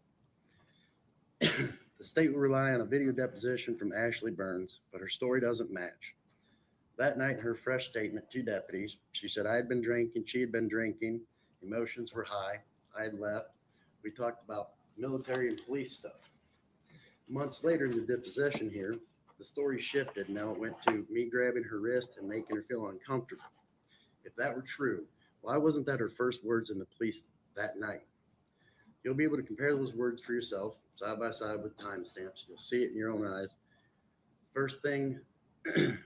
First, she said one thing, then later said another. Stories changed, the credibility collapses. You'll also see that Deputy Carter in her own video, 37 minutes and 42 seconds in, which I'd subpoenaed her. She's apparently unavailable. She's the one that interviewed the witnesses and did the crash report. The crash report that shows the black vehicle and the diagram is still inaccurate based on Google Photos. At 37 minutes and 42 seconds in, you hear her digging through my car looking for insurance. She's picking things up. Objection, Your Honor. Overruled. She's picking things up, and she even asked, has it been photographed? She is told photos still need to be taken, and she says, I'll put all of this back so I won't ruin your photos. When the scene's moved and then photographed, the photos can't be trusted as accurate depictions. That's not technicality, it's basic evidence handling. As you also hear from what the witness, Ashley Burns, that had testified in her video deposition throughout the evening, she'd stated I had had 1 to 2 drinks over the lunch period, and then later that evening, 2 to 3 drinks. They also had the same amount. Ashley said she'd even had more than what I'd You'll see, going back to the missing records, for months, I requested complete jail intake records. On late November, right after the arrest, first request I did, requested all videos. We had Paul Sarber come in and testify that those videos existed at Objection, Your one point. Honor. I'm going to sustain the objection as to what happened in the previous hearings. Okay. I'd requested those videos. They'd never been completed or produced to us. I requested the full intake jail videos, recordings in November, January, again in May, here in open court. Yet the state only produced partial videos months later. After announcing that they were ready for trial, you'll see the pattern. Objection, Your Honor. Overruled. Come on, this is chicken. Oh, look at her face there. Oh, You'll see Princess. the pattern. Late, clipped, and incomplete disclosure. When key video is missing while other parts are clipped, that raises doubts you are entitled to consider. Why does the video stop at 1:32 a.m., right after the 1:30 to 4 a.m. window that I've been demanding? That's the very period when I was asking Roberts to call Simpson. That's when the refusal occurred, and that's exactly when the video cuts off. This isn't about whether you like me, it's whether the state proves its case beyond a reasonable doubt. Keep these questions in mind as you watch and listen. Did deputies have a lawful reason to stop and arrest me before calling resisting? Were witnesses consistent, or did their stories change? Was evidence preserved properly, or was it handled and moved before photographs? Was all evidence collected, including the chemical test or the option to have a chemical test to prove if you're drunk or sober? Like, it's a pretty simple process. The presumption of innocence is not a slogan. It's a starting point. It never moves. If the state's case is puzzled with missing or switched pieces, the law requires a verdict of not guilty.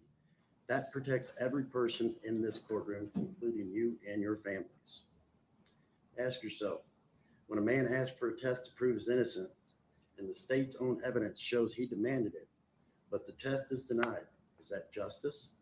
nullification When the camera argument. cuts out exactly when the request is made, is that fair? The law requires truth, not shortcuts. That's why your duty is clear. When you see the full Yes, picture, you'll see the case is built on sand, rushed decisions, shifting stories, mishandled evidence, and missing pieces. The law doesn't let the state skip steps just because they think they already know the answer. Fairness means rules are followed every time for every person. The law doesn't bend for convenience. It applies equally to me and you. I'm not asking for sympathy. I'm asking for fairness. I follow the law. I asked for the test, and the evidence is missing. That's not justice, and that's why the only fair verdict is not guilty. Thank you, Your Honor. Ladies and gentlemen, I'm going to just remind you of this again. You've heard from both sides what they think the facts are going to show. You've also heard some from each side about what they think the law is going to be. I'm going to remind you, evidence in law does not come from the podium. Evidence comes from the witness chair. Law comes from this chair. You're going to get all of that actually starting now. So, Ms. Hyatt, go ahead and call your first witness. We would call Lindsay Davis. Okay.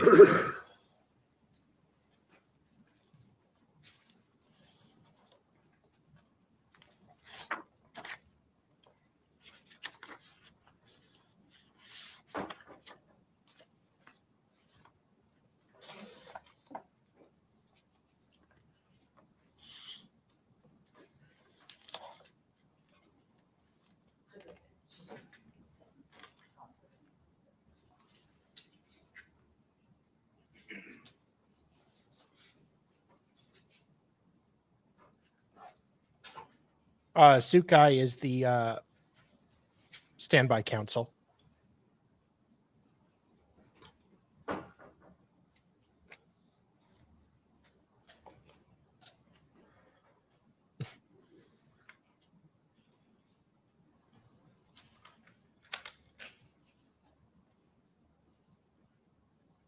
Come on. I do. Ms. Hyatt, you may proceed. Thank you, Your Honor. Good morning. Can you please state your name for the record and spell your first and last name for the court reporter? My name is Lindsay Davis, Lindsay And Lindsay, can you tell us or tell the jury, please, what's your occupation? I'm a systems engineer. And what did you have to? Just give me one sec, guys. I think I have a louder version of it now.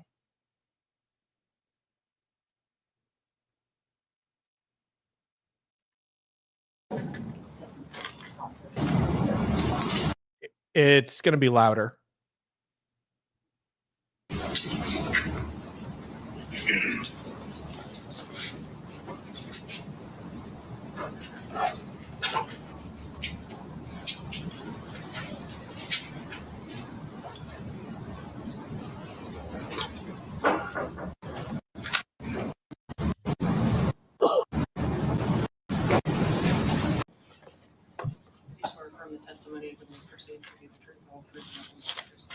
I do.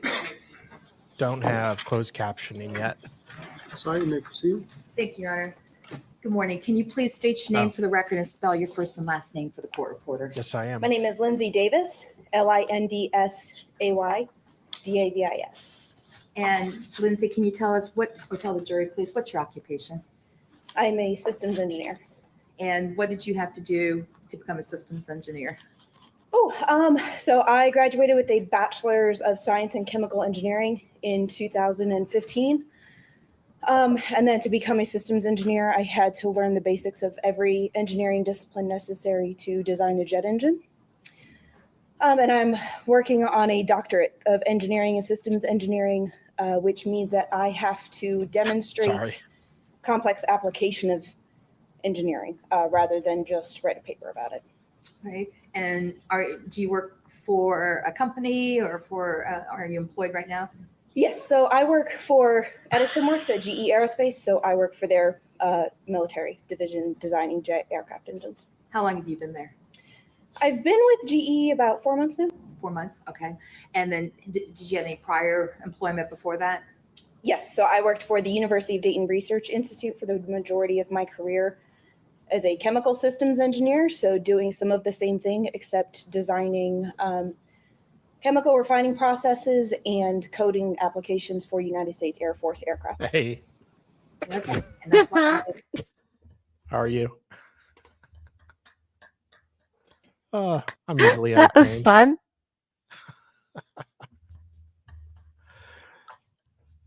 Have you been following along? I missed his opening statements, damn it. It was pretty good. It was actually a lot Was better it? than the prosecutor. Well, that wouldn't be hard. A little rambly, but less Ooh. rambly than hers. Less than hers. Yeah. Oh, God, she's smiling. Ugh. I think Charming. she was in the crowd at CrimeCon. I'm sure. Yeah. She was getting all weak at the knees over Vinny. Oh, yeah. Yeah. All right, to go on. engineer. I just want to say that just for the record. And are you married? I am. Okay. And who's your husband? My husband is Robin Davis Oh, Jr. thank you, Jim. And where did you meet? We met in college at West Virginia University Institute Hi, of Technology Dolly Talk in memberships. 2011. And do you have a child? I do. And boy or girl, just for the record. Girl, Charlotte Davis. All right. How old is she? She just turned 2 in July. Great. Now, just for the record, too, you know Ashley Burns as well. Yes. All right. Is that also from college? When did you go to college together with her as well?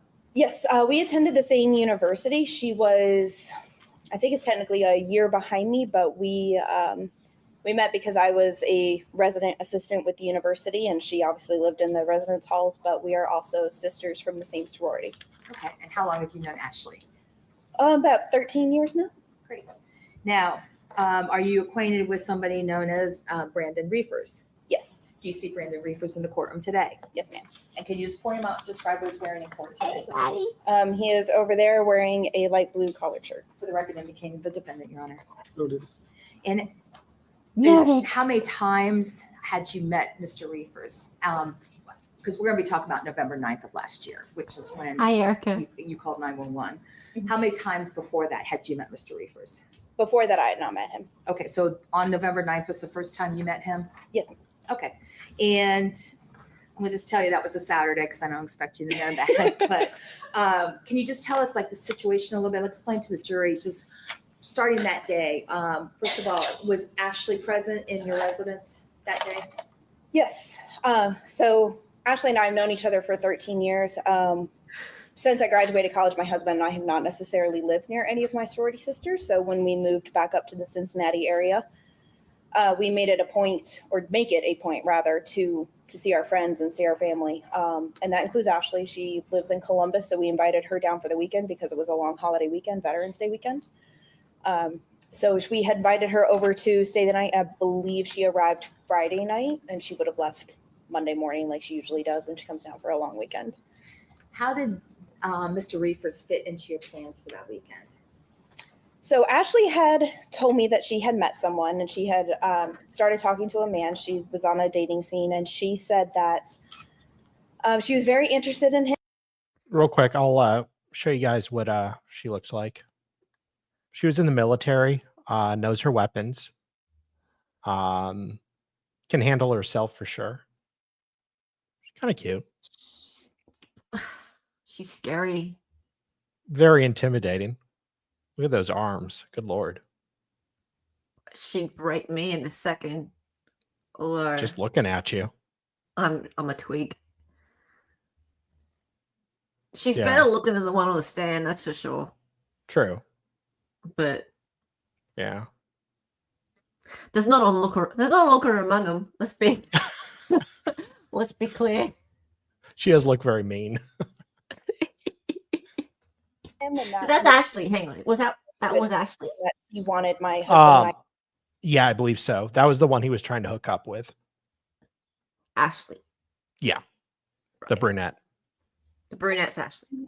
We don't typically meet a lot of her boyfriends, at least not that early, just because she has a tendency to be a very private person, but she said that she thought he might be a little different. And, we went to college, so we knew a lot of her boyfriends just because we went to university with only 1,100 people. You're running into them. So she said that she wanted us to meet him since he was lived, she told us, in Middletown, so between her and us, and kind of just get an outsider's perspective on what he was like and if they might be a good match and if it was a relationship worth her time pursuing. So on that Saturday, November 9th, when would have been the first time then let me start over. As far as the first time you were going to meet Mr. Riefers, where was that going to happen at? She asked if we would meet him that Saturday on the 9th. She asked if he could spend the day with us. We had planned to maybe do some shopping at Christmas markets and things like that, since, early November and getting to be about that season. We talked about maybe going to a brewery for lunch. So she asked if he could come and spend time with us. And we agreed. We said that would be fine. And she invited him to come meet at our house at about 10 a.m. And what's the address of your house? 5539 Old Farm Drive, Mason, Ohio. Okay. Do you know, is that in fact in like Deerfield Township, Warren County? So the whole township thing confuses me a little bit, I'll be honest. Okay. I grew up in Northern Virginia where we didn't have that. Okay. So it depends on what piece of paperwork I'm looking at.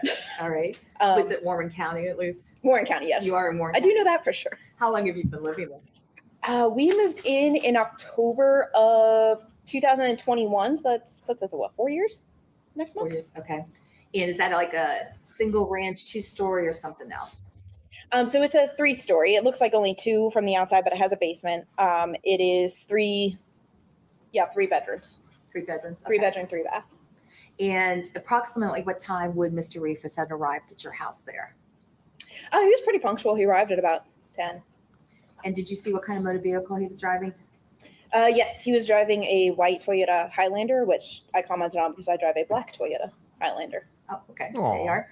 And just kind of tell the jury just kind of what happened. Walk us through that morning into the afternoon. Okay. So as I said, he showed up at about 10 a.m.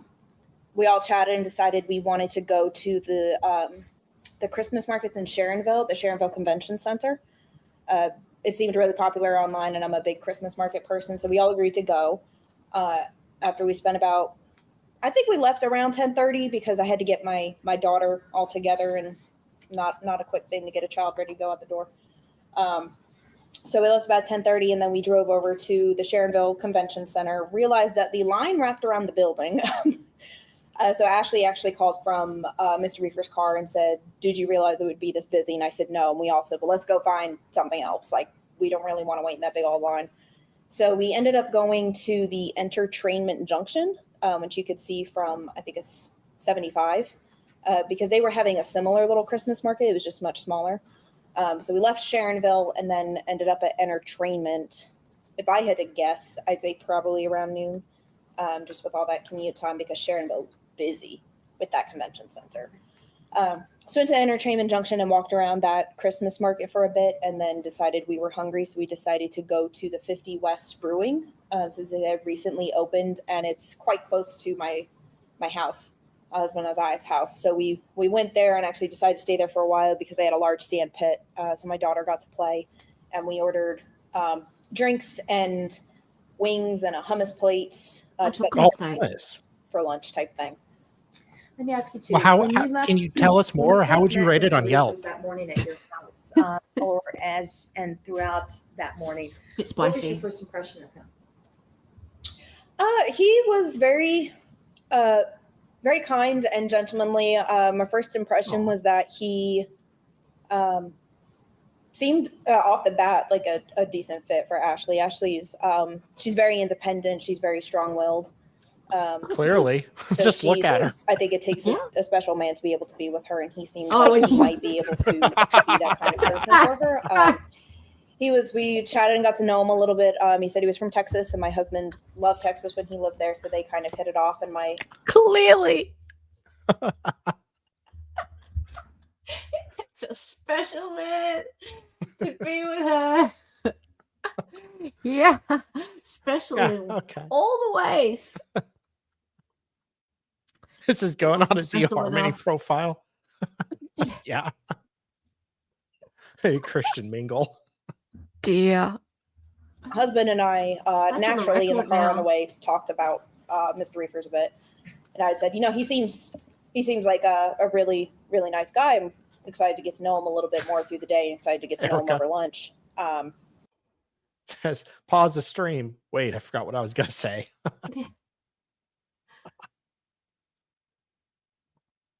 Only farmers. Yeah. In that area, probably. Maybe some Amish sites. Thank you, So Erica. first impression was that he was just a good citizen. He had mentioned that he had been a police officer, but had a significant accident, so was required to stop his profession. So it reminded me a little bit of my brother-in-law. My brother-in-law is a retired police officer. So we kind of talked about that a little bit. And I said, he seems a lot like Dave. Like he's got a very strong sense of, this is what I want to do and who I want to be kind of thing. And when you left the house and throughout that morning into the afternoon going to 50 West, were you, I'm assuming you all weren't in the same car since you were talking about Mr. Riefers. Yeah, no. Ashley drove with Mr. Riefers, and my husband and I and my daughter all drove together. Okay. And at 50 West, you said you had drinks. Did any of that alcoholic drinks at all? Yes. Okay. What kind of alcoholic drinks were being consumed at 50 West? So it was a type of fruity sour that was good. My husband and I have a deal that if one of us drinks when we have our daughter, that the other doesn't. So the other remains stone cold sober. So he didn't really drink anything. But he had a gastric bypass surgery, so he can't drink a lot anyway. And he wanted his chicken wings instead of anything else. So he was eating. And then I believe Ashley and Mr. Riefers had just regular beers of some kind. All right. Do you know how many beers you consumed at 50 West? So I consumed 2. 3 were purchased for me, but I did not drink the last one. I'm very wary of consuming too much alcohol around my daughter. I don't Rude. get drunk quickly. I'm a large woman. I don't get drunk quickly, but it's still, I would rather be overcautious in that instance. Oh, I like And her. did you observe how many alcoholic beverages or beers Ashley and Mr. Riefers had consumed at 50 West? Each of them had at least 2. At least 2. Okay. I'm a large woman. And Clip. about how long, or did you leave? I'm assuming you left 50 West at one point. Do you approximately know what time that afternoon you left 50 West? It would have been I think around 3 because Charlotte would have gone down for her nap Props at that for age, honesty. around 3:30 to 4. And where do you all head? We went home. So we went back to the house. We invited Mr. Reefers. It's like to the stay for female dinner. My version of husband had Sean. rendered some I'm beef tallow, so we wanted to fat. make homemade French fries, and we said we do smash burgers on the grill. And we invited everyone to stay for dinner. Ashley and Mr. Reefers went to the liquor store to pick up a bottle of bourbon. My husband and Ashley are both bourbon aficionados. So Mr. Reefers offered to go pick up a bottle just What? for us all to share through the evening, kind of dinner and drinks type thing. I tolerate Sal. You And must is that in publicly fact what declare you happened? love Zach. Yes. All right. I enjoy Zach's company. I tolerate. And you're a large woman. And I'm a large woman. Yes, Yeah. that's how I identify. Yeah, big girls need love Who was too. doing? Thank you, I guess David. walk us through. At your house, are you all together the entire time, or are there times throughout the evening that you're not like a group all with each other? So for the most part, we were all together. At times, we kind of fractured off. My husband was outside cooking, and at one point, Miss Reefers had joined him outside.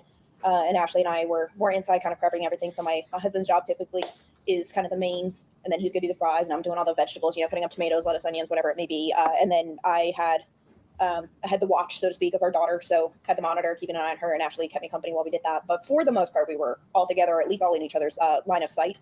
My kitchen Ma'am, why are you talking like you're describing your weekend on a first date? Like- She's rambling. I'm not even blaming her. It's not her fault. I mean, the prosecutor needs to rein her in. And if the defendant were a lawyer, Well, like, as Trenton objection's said, fucking relevant. earlier, the jury, I'm sure, is asleep. So why wake them up? But Suppose. prosecutor needs to really kind of just rein her in. This is so stupid. overlooks my backyard. And then I have kind of a bay window situation there, so I can see everything. All right. And is the backyard where the grill is, where they're Yes. going to be making hamburgers? Okay. And at this point at your house, I know you said that Robin, your husband, and Ashley are bourbon aficionados. Was there any alcoholic beverages being consumed at your residence? Yes, so my husband had a drink, and then Mr. Reefers and Ashley both had a drink, and because I'd had the beers at the brewery, and like I said, my husband and I have an agreement, one drinks, the other doesn't, so I didn't. I'm sorry, what was the last part of that? My husband and I have the agreement where one of us drinks and the other doesn't, so I didn't have any, maybe a sip of my husband's drink, but not my own. And what kind of drinks are we talking? Like straight bourbon, or are we talking about something different? Bourbon and old fashions. My husband's an old fashioned guy. All right. And are we consuming the bourbon strictly out of the bottle that you indicated Mr. Reefers had bought, or were other bottles being used? So there were a grand total of 3. So it was the bottle Mr. Reefers had bought, which, if I'm not mistaken, was Weller. And then my husband had a different Weller, a slightly less aged Weller. And then Ashley had, she is a fan of one, a name.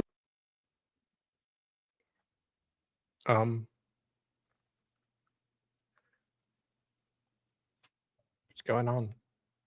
I don't know, but I just realized that this green satin shirt is making her look a bit like a reptile.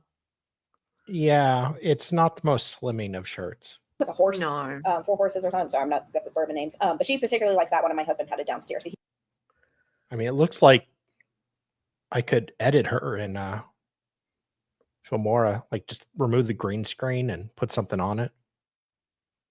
he brought it up for her. She was the only one drinking that one, though, and my husband was drinking his Weller. All right. And Mr. Reefers, was he drinking your husband's Weller or his own Weller? It ain't the shit. Okay. And do you all have dinner? Yes, so Trying to we had be dinner, nice. had burgers and fries. Charlotte had woken up, so she, at that point, would have been only 14, 15 months old, so she doesn't stay up very long past dinner. So we put her down to bed at about 7. My husband, we have a 4-season sunroom that has a wood stove in it, so he had gone out to light a fire because we said we could go out in the sunroom and just sit around and have a nightcap and Oh my chat a God. bit and have the fire. So once I got Charlotte down, we all went out into the sunroom and sat around the cozy fire for a bit and had a couple more drinks. Okay. And approximately what time is this that Charlotte has now gone down for her bedtime and you're back out? Oh my God. She would have gone down between 7 and 7:30. Probably closer to 7:30. What'd she eat for dinner? Were you, in fact, in the sunroom? with When Mr. did you Reefers? start potty training her? And were you consuming any more bourbon, alcohol, or drinks in the sunroom after dinner? What'd she my get for her recollection, I did birthday? not have any more alcohol at that point. My husband was drinking, and Charlotte overnight tends to be Favorite more movie? my responsibility, just because he's a heavy sleeper, so it's easier for me. So Did I was you focused bottle on- feed or Were you breastfeed? observing whether or not Mr. Riefers was continuing to have any further like alcoholic drinks in the sunroom? Yes. So just for I personally keep an eye on everyone who drinks. I want to make sure that everyone gets home safe, and that everyone's behaving safely, especially with Oh, you're one of the fire, those. in the room. So him and Ashley each had a couple more drinks. All right. And is he still drinking out of his Weller bottle and Ashley's drinking out of her bourbon bottle? Yes, as far as I'm aware. And did you notice anything as about the defendant's demeanor as the evening progressed in the sunroom? Yes. So earlier in the day when we met him, he'd been kind of more reserved. I mean, he was friendly, but kind of that you could tell someone's kind of holding something back and be professional, almost is what I'll call it. But as the evening went on and he was drinking more, he was loosening up and reminding me of someone who was inebriated. I had a set of paintings out in the sunroom. I like to paint in my spare time, and I had a canvas that's a big. And it's an abstract work. It's got pinks and blues and greens. And he was commenting on it, and he was very fixated on this painting. It reminded me very much of when my sorority sisters, if they drank, became very fixated on something that they see, and that's What? just Objection. what does when you're intoxicated. So he was remarking on the painting and remarking that he wanted to buy it, and I was brushing it off a bit, saying, it's not really finished. And he said, no, I would pay a lot of money for that. And I'm like, that's not really worth anything. I mean, I think it's worth something because I created it, and that's very kind of you to say. But he was hyper fixated on it to the point that I Now we're getting into her artwork. He's feeling the alcohol at this point. But he was still very, very friendly up until that point. All right, Holy so crap. very friendly up to that point. Then Object. how did it change? Not long after that, there was kind of an energy shift. He seemed a little bit, we were joking and everything, and at some point he became a little more withdrawn. My husband He had got to know you. gotten up to, he went to the house to get something. I don't know. It wasn't a drink, but I think he wanted a snack. And Ashley and Mr. Riefers started having a very whispered argument.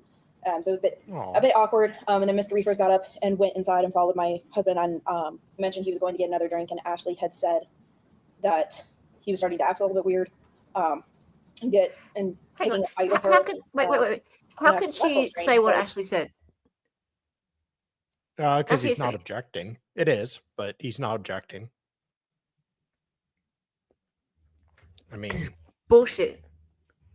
It's bullshit, the mate. jury's probably asleep. He's probably asleep. Judge is probably asleep. But no objection. Oh, for fuck's sake. I'd have to drink if I had to be around these people. Yeah. The gentleman came back at that point and we sat, and they had left it.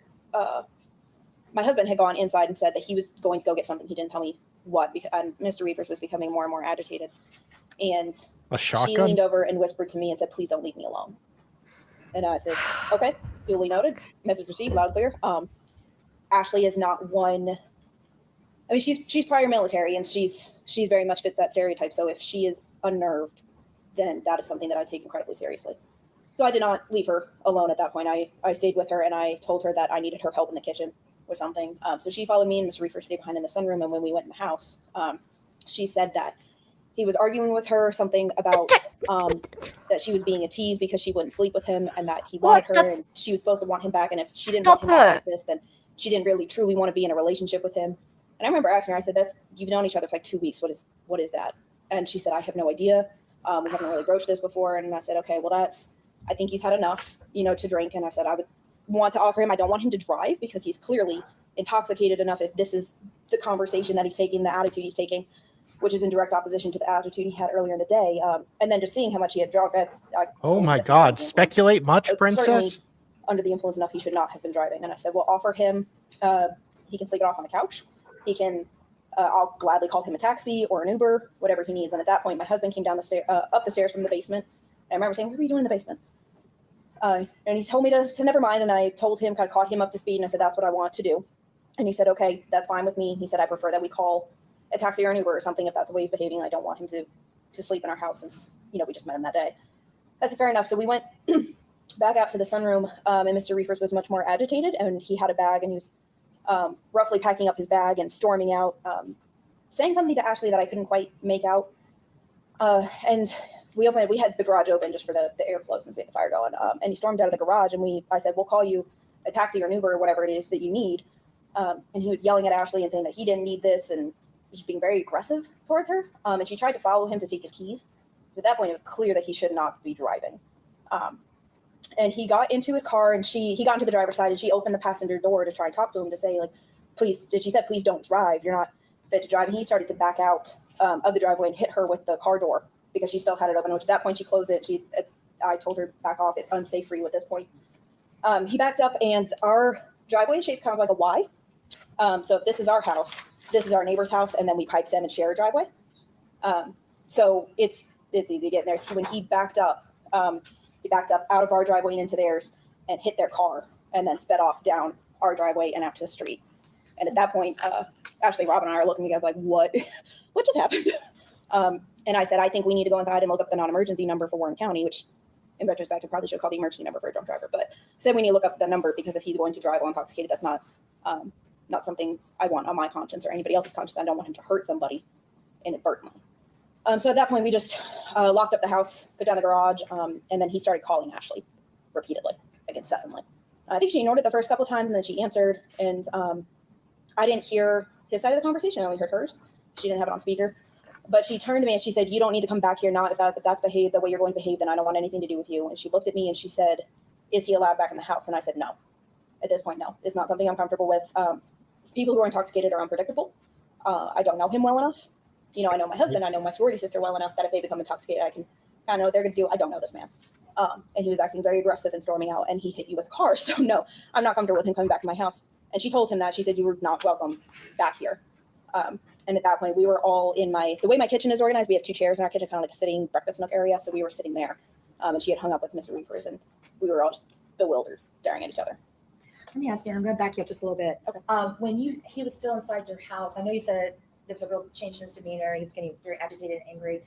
Did you notice any slurring of words while he was inside your house? Not a severe slurring, no, minor. But for the most part, he was whispering at Ashley, not actually talking directly at me or my husband. And I know when you said that he was backing out Pause, of the driveway, please. let's show you states exhibit 1. This isn't Hold on. exactly. Scott, of course she's been rambling for the last 10 minutes. She's been saying everything that the prosecutor has wanted her to say. Why not let her ramble? She's gotten everything in that the prosecutor would have loved to have said on the record, right? Like she's gotten words in from Ashley. She's gotten words in from her husband. She's made speculation as to the fact that the defendant was drunk, right? So she said all of this shit that she doesn't even need to bring other fucking witnesses in. Yeah. If the jury just sat there and believed this woman, that's fucking it, right? Not that I would hope the jury wouldn't just believe this one woman, but because of the fact that the dude's pro se and he has not objected to all this hearsay and speculation, fucking this chick's rambling for 10 minutes is pretty much all the prosecutor needs. It's crap. It's crap. Sorry. Just had to have No, a it's fine. binge for a second. To sketch, but do you recognize what that is? Yes. Okay, It's and my for the driveway. record, what is that? That's my driveway and how it connects to my neighbor's house as well. Okay, if I can publish that, Your Honor. I just want Objection, Your Honor. I think the only Finally. Objection on the submission of the crash report. Objection! Requesting for months an updated crash report. All right, I'm going to overrule the objection. Go ahead. Okay, I'm just going to show you states exhibit 1. He's Aw. guilty now. Can you kind of just show us, like, this street here, is that Just the like- street that you live on? Not quite. So we have that Y, but that road that you have labeled as Old Farm Drive there, that's still my driveway. So our driveway is like a full, if you just think the full letter Y. So then at the end of that little street, so like right after the E there, I would cut it off, and that's Old Farm Drive. So we kind of tee Point in. out where Old Farm Drive is on that sketch. Oh, do I just touch this? Should be able to touch the screen. Oh. Yes. Yeah. So like you do this. This is Old Farm, and it goes kind of. So it's running perpendicular to what is listed on the sketch? Yes, ma'am. Okay, and so the Y that's at the bottom of States Exhibit 1, what's that supposed to be representing, if you know? I mean, well, let me put it this way. Where's your driveway in States Exhibit 1? Okay, so this here is solely ours, Okay. and this is solely our neighbors. And then we share this pipe stem here. I see. So you have two driveways coming to one driveway to Old Farm Drive. Yes, yes. Okay. So now I understand what that's supposed to be. Okay. So do you remember, was there more than one motor vehicle in your neighbor's driveway? If Yes. you remember. There was, how many do you recall? Two. Okay. Do you remember the colors of the motor vehicles? Yes, so their primary vehicle, they had just gotten it, I think about 2 weeks before, it was a black Jeep Wagoneer. Okay. And that was the one that Mr. Riefers hit. And what was the color of the other one? The other one is it's white, like a white sedan. Now, He was doing him a when favor. You see Mr. Riefers backing down your driveway. Where's the bush? Can you point out where the bush would be, just so we have an idea? Right approximately? There's actually a transformer there with the bush. Okay, so one that's like low to the Yeah, ground. Kind of, okay. And so he backs and he kind of hits that bush and then backs. Is that accurate here? Just Yes. so I know, this part here about how he backed out and kind of hit. Yes, that's accurate. And he hit that, the corner of the Jeep Wagoneer, which would be the driver's side rear corner. And did you actually go and see the damage later on? We did look for it, also because we were mortified because they just bought it, and they were very kind and they had just moved into the house and have small kids. But we did look for the damage. We couldn't quite see it in the dark just because it's a black car. And approximately what time of night do you call when he left your house? Oh, Mr. Swiggle. I think it was between 10 and 11, probably closer to 11. Okay. Now, you indicated that he kept calling and was told not to come back. Mhm. Did he, in fact, return to your house? Yes. So we had told him not to come back, and we were still looking for, at that point, the non-emergency line because I wanted to call the police to report a drunk driver. And at that point, we heard banging at the front door. We opened the camera, and it was him banging on the door and trying to open the front door. And at that point, I got scared because he was throwing his weight at my door. And so I called 911. And my husband, it turned out my husband said that he had a gun in the back of his pants because Mr. Riefers' early aggressive behavior had made him so nervous that when he went inside, he had gotten a weapon just in case. Okay. Do you see your husband do that, or is he just telling you this? He showed me the weapon. Okay. Your husband did? Yes. Okay. So your husband went and got a weapon when Mr. Riefers came back. Did anyone else arm themselves? Yes. So my husband, when Mr. Riefers was banging on the door, and that scared us. And so I mentioned we were in that kitchen area, and I have front door camera, so I looked at it. And then we heard something in the backyard, so we looked, and it was Mr. Riefers who had jumped my fence and was coming toward the backyard. And so Ashley and I shot up out of the chairs, and my husband said to get upstairs, and so we ran upstairs. I have a weapon in my home, and my husband has a handgun that we both keep in the topmost drawer of our tallest dresser by our bed. So we each got a weapon, and Ashley had two stood in the door of my bedroom, and I stood at my daughter's door. So you and Ashley each got one of your weapons? Oh, hey, Yes. Louise. Okay. I got my handgun, and I gave her my husband's handgun. And is that when you're calling 911? Yes. Okay. And you've heard the 911 call? Yes, ma'am. And is that a fair and accurate copy of the 911 calls you recall that evening? Did they try and kick him out?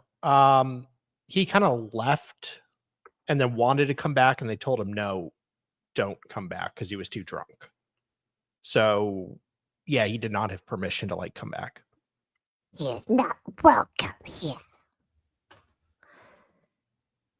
He's a At this narcissist. point, I would like to play State's Exhibit 2. All right, ladies and gentlemen, we got about an exhibit that we have to play that requires some audio. So we're gonna have to take a break, get that set up. So Ms. Carrillo is gonna take you out. It's gonna be a short break, maybe no more than 5-8 minutes. I am set up to go. Okay, sorry. That's very possible, Trenton. Just sit right there.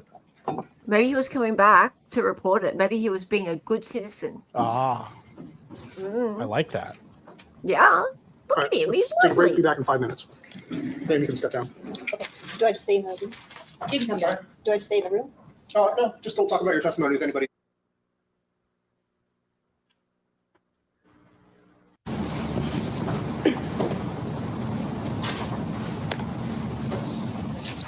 Judge is the only one, guys. It doesn't have to stand. Oh, got a long order. Or right? judges.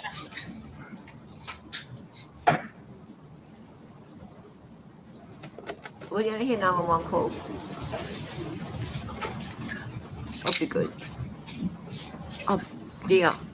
Oh, she tucked the shirt in. Maybe seated. Oh, wow. All right, go ahead, Ms. I. Thank you, Your Honor. We'll be playing State's Exhibit 2 for the record. Warren County Dispatch, Stephanie. Hello, my name is Lindsay Davis. I live at 5539 Old Farm Drive, Houston, Ohio, and there's a man who left my house drunk and he was trying to get back into my house forcefully. Okay, do you know this man? I do. He's a friend of a friend, but we just met him for the first time today, so I don't know him well. What's his name?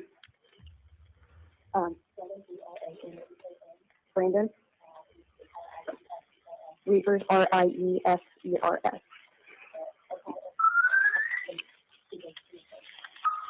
a Texas State Trooper commission. He works for the Texas State Trooper? Yes, he still has an active commission with the Texas State Trooper. Okay. What is he driving in case he leaves? It's a white Toyota Highlander. Okay, and was he, I'm sorry, go ahead. I was going to say, he did hit the neighbor's car backing out of our driveway the first time, and he ran, and we were going to leave them a note with his information, but they weren't calling. Wow. It's just like. And walks in and just looks at me with hatred and like slinks in there just because he. I feel like she's kind of exaggerating this just a little bit. Is this 911 worthy? I think she said she called the non-emergency line. Good. No. That was the first time. This one is that, yeah, because he showed up. He's supposedly banging on the door. Please. They've got real emergencies to deal with. Like,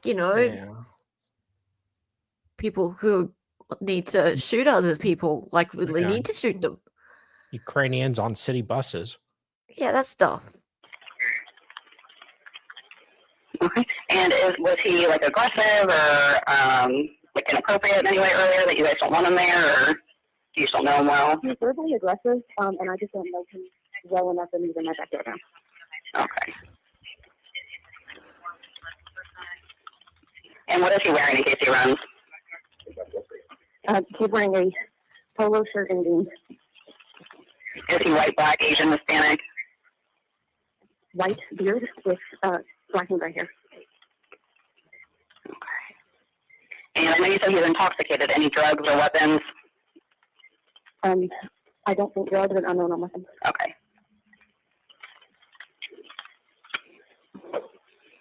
And Lindsay, are you there alone, or do you have anyone there with you? No, I have one other woman, a child, and my husband. Okay.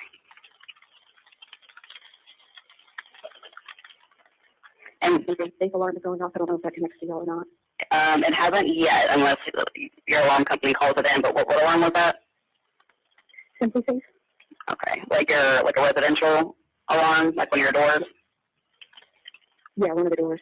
Okay. My husband said he's pulling out of the driveway. Yeah, was pulling out of the driveway. You guys weren't able to see a license plate, were you? Do we have anything on license plate? Do we have a license plate? Huh? We couldn't see it. Okay. He went first near the road. He was heavily intoxicated. We tried to stop him from leaving, but he about hit my friend with the car. So. Oh gosh, okay.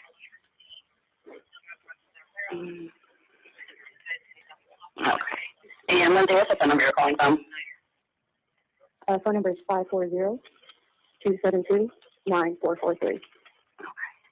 I do have officers en route to you. They should be there shortly. If he happens to swing back by, give us a call and let us know, but we'll have them kind of look the area too. So if they're not with you here just shortly, they'll probably driving around looking for his vehicle, okay? Okay, thank you. I appreciate it. You're welcome.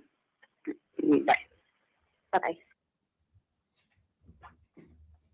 Here to be the complete call from that evening? Yes, ma'am. And you indicated on that call that you were trying for him not to leave.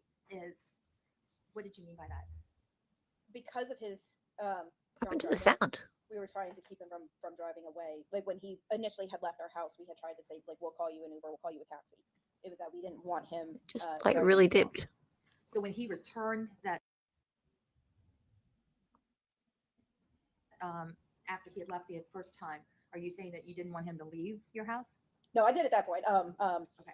On the 911 call, we didn't want him to leave. It was before he got in the car and drove off. The first time we had wanted him to not drive while under the influence. After he had left, like that point, I wanted him gone. I didn't want him to come back. At that point, the aggression Better? combined with the clear intoxication. Still really low. Really I low. know But you said can't that hear had a anything? firearm. I can hear it a bit, but yeah, like it's really gone down a lot. Maybe reload it. When he returned that, It's better. Okay. I think it's StreamYard adjusting. after he had left the first time, are you saying that you didn't want him to leave your house? No, I did at that point. Okay. On the 911 call, we didn't want him to leave. It was before he got in the car and drove off. The first time we had wanted him to not drive while under the influence. After he had left, like that point, I wanted him gone. I didn't want him to come back. At that point, the aggression combined with the clear intoxication, he became a threat. Okay. And I know you said that you had firearms in your bedroom and all that. Are you familiar with firearms? Yes, my father is a United States Marine. I've been trained to use firearms from a young age, and I had a concealed carry permit when I lived in the state of Georgia. And during that 911 call, sounds like he did leave and head towards Snyder Road. Is that correct? Yes. Okay. Does he come back to your house after that? No. Okay. And it sounded like Ashley was in the background and also your husband, Robin? Yes. Okay. After he left your house that second time, then did sheriff's office eventually come to your residence and speak with you? They did. Okay, the three of you? They did it. It took a while. And I remember we commented to each other, oh, they must have found him at the sheriff's office taking a while because they said that would happen. But we said we were also saying that hoping, saying to each other, hopefully it's that they got him and he doesn't come back before the sheriff's office gets here. And do you just give them a verbal statement as to what happened that day? Gave them a verbal statement and let them know that we have a ring camera that records movement. So we had emailed them the recording of that. All right. And who downloaded that recording and sent it to the sheriff's office? I did. Okay. Just give me a second. You know what, I'm going to play, if I may. Have you seen the ring, Simply Safe, I call it ring door camera, but I guess it's really not true. It's Simply Safe's door camera. Yeah, so we bought the house. They had a Simply Safe alarm system installed. Okay. And have you had a chance to review that doorbell video? Yes. Is that a true and accurate copy of what was on your doorbell video that evening? Yes, ma'am. Your Honor, just for the record, I'm going to play State's Exhibit 27. Objection, Your Honor. Is this the ring camera? It's the doorbell camera, This correct? is the one that she had emailed on and said. she Objection, wasn't Your gonna Honor, as use to what we it. talked Hold on, about. approach, please.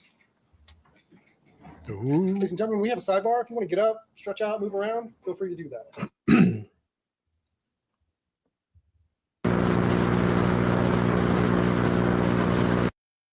Is the helicopter landing? Sorry.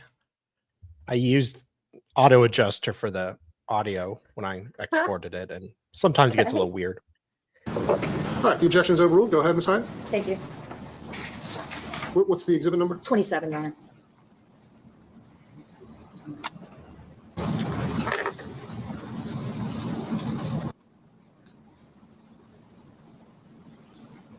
For the record, this is your front door. Yes.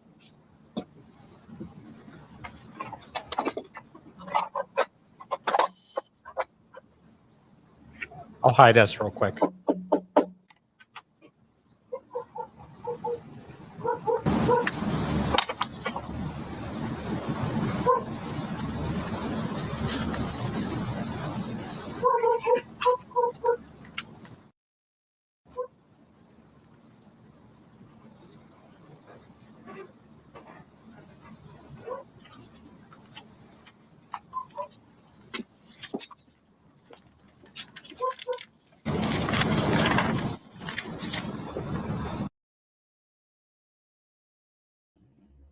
I mean, I didn't see any banging because she was like, he was banging on the door trying to get in.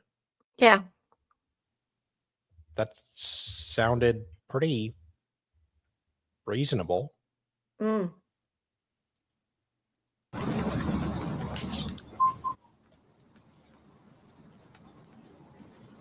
And is that a complete copy of what you sent to the sheriff's office? That is what I sent to the sheriff's office. I didn't catch, for whatever reason, the recording didn't catch everything that had happened. When you mean everything that happened, what portion, what time period are we talking about? Soon after we had heard him shoving against the door with his body weight. And we watched it on the camera as it was happening. And for whatever reason, the camera itself didn't record that portion of it. Oh, come And it was on. after he tried to ring the doorbell nicely. And then That's awfully convenient. Didn't record that part. What are you doing, lady? What's your problem with this dude? Okay, my sus meter just went way up there. What's going on? This is not okay. What's going on? Like, this guy's an asshat, absolutely, and very obnoxious, but Is gets he? a I fair haven't seen him do trial. anything obnoxious all day. What's he done? Well, no, not here, but pre-trial he was pretty obnoxious at times. No, I didn't see him be obnoxious at all. Did I miss something? Yeah, I haven't played all the stuff he's done, but Okay. Today I've but seen him be quite reasonable. yeah, and I get why she'd be a little concerned he came back, but he's not. Nothing she's shown he's been unreasonable since he came back. She just doesn't like him. Yeah. Yeah. So she would like him and then it got to aggressive. be convicted. This is crap. Yeah. Okay, so inside it sounded like he was shoving onto the door. Okay. Yeah, but you just have to say yes or no for the record. Oh, yes, sorry. But in the ring, in the doorbell camera, we don't see him like shoving into the door. Right. Okay. It was ringing the doorbell doesn't threaten. We didn't want him there when you started shoving on the door. That was the problem that we have. That was at that point you're trying to forcibly enter my home. And he didn't return to your front door after that. Is that correct? Correct. At that point we saw him in the backyard. Your Honor, that is all I have. Thank you. Mr. Riefers, you may inquire. Thank you, Your Honor. Actually can be freaked out by him. That doesn't mean that he's guilty of these offenses. It's on that ring camera. You said after that I didn't come back to the front door, correct? After you had left the second time, you did not come back to the front door. That's when I came back, and then I went around the back after that. You had that incident. After that, you forcefully tried to enter the front door. And then after that, you went through the back door, or attempted to. That's what you're referring to, is when I knocked on the door? You knocked on the door, you left, you returned and tried to forcefully enter my front door. And then you tried to go to my backyard and forcefully enter my home through the back door. Okay, so that we're clear, you just said earlier that you guys were all in the garage when I left the first time. You said that I hit Ashley with the car. Then you also made a statement when you talked with Deputy Hale that, and Ashley stated, almost hit the passenger door. But now you're telling me there was another time that I came back after that? Are you asking about hitting someone with a car? Or are you asking about the order of events in which you returned The home? video. I'm just wanting to know when that video's from. You're saying I tried to forcibly enter. I knocked on the door, I walked around back, saw your husband. He said Ashley doesn't want to talk. And I said, okay, and left. That's what he even testified with the deputy too. Objection, Your Honor. Go ahead and ask a question, Mr. Riefers. Is that what you're trying to say, is where I forcibly tried to enter the home? No. Okay. As I said, you knocked on the door and then you tried to forcefully enter my Yeah, home. I did a while. And then you went to the back of my house with the intent to forcefully enter my home through the back. And you saw this? No, but I trust my husband's word because it's my husband's job to protect his family. And Wow. And okay, so he knocked on the door. So he's not trying to sneak into the home.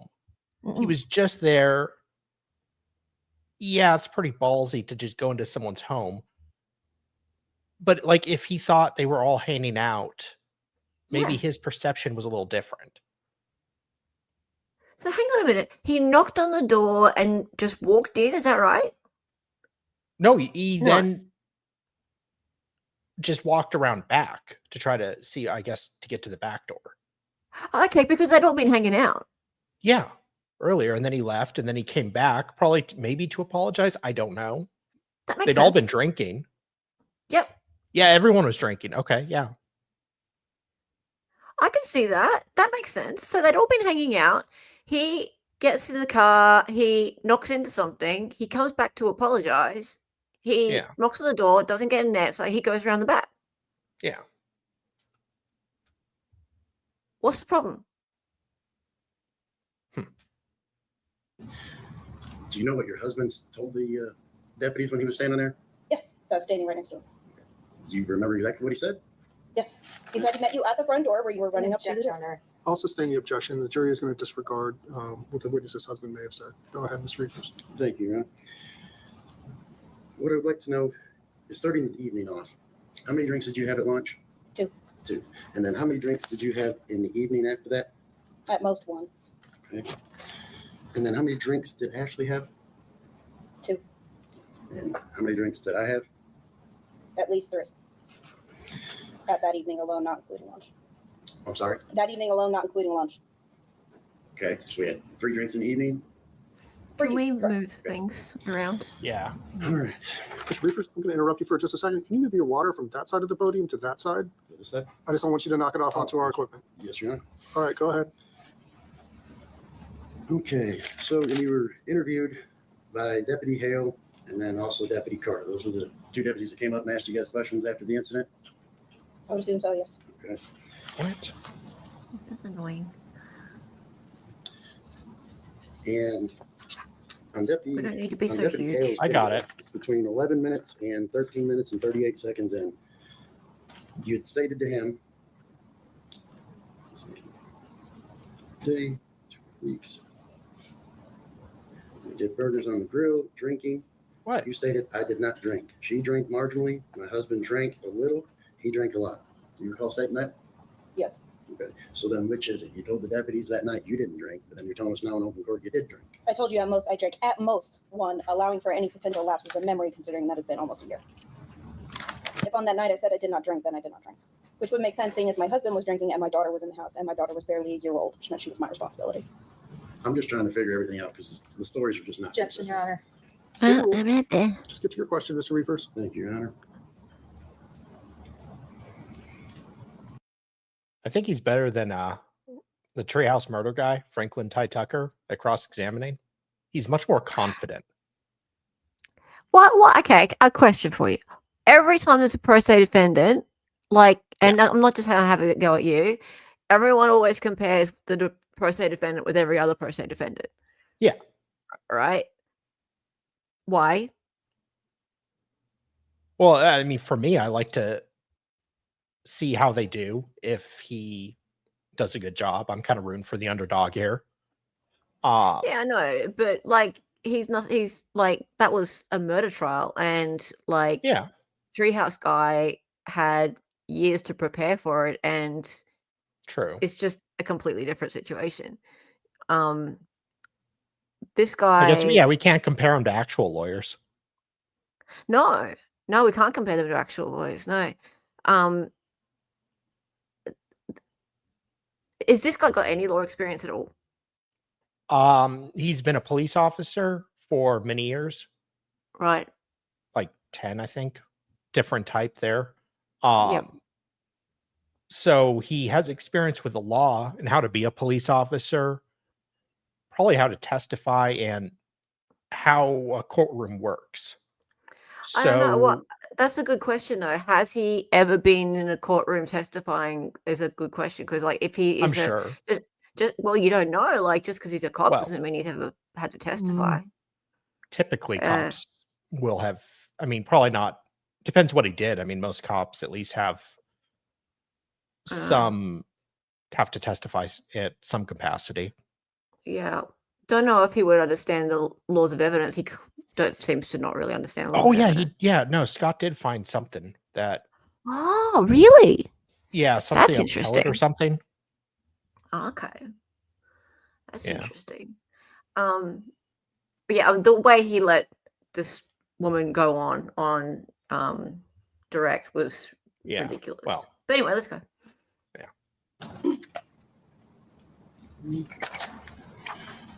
Okay. Good So point, you half looked at Irish. the non-emergency number, Yes. but you ended up just calling 911? Correct. Okay. And then you said that I was banging on your door? Correct. Okay. It looked like it was knocking on the video. Which is why I said that there was an incident that you didn't catch. Let's all take a breath. Mr. Riefers, questions, ma'am, only answer when there is a question that's posed to you. Go ahead, Mr. Riefers. Thank you, Your Honor. You stated that I jumped your fence, which would be if you're facing the house on the right side of the garage. Mhm. That side gate there. Mhm. Was there Oh, sorry. Yes. were there cameras over there? No, not at the time. Did you see me jump the fence? I did not. So is it possible that it's the same gate that I left out of when I first left the house? But that's when I came back in because we were all hanging out back No. out by the fire? You left the house through my garage, not through the side gate of the house. And you guys were present there when I left, correct? Correct. You watched me back out? Correct. Did you hear me or see me hit this other vehicle? Both. Both. Yes, I heard the crunch as you hit their vehicle, Mhm. and I watched you back into their vehicle before you put the car in drive and drove out the driveway. And that vehicle was, which vehicle was it? It was the neighbor's vehicle, a Jeep Wagoneer black. The black Jeep right there?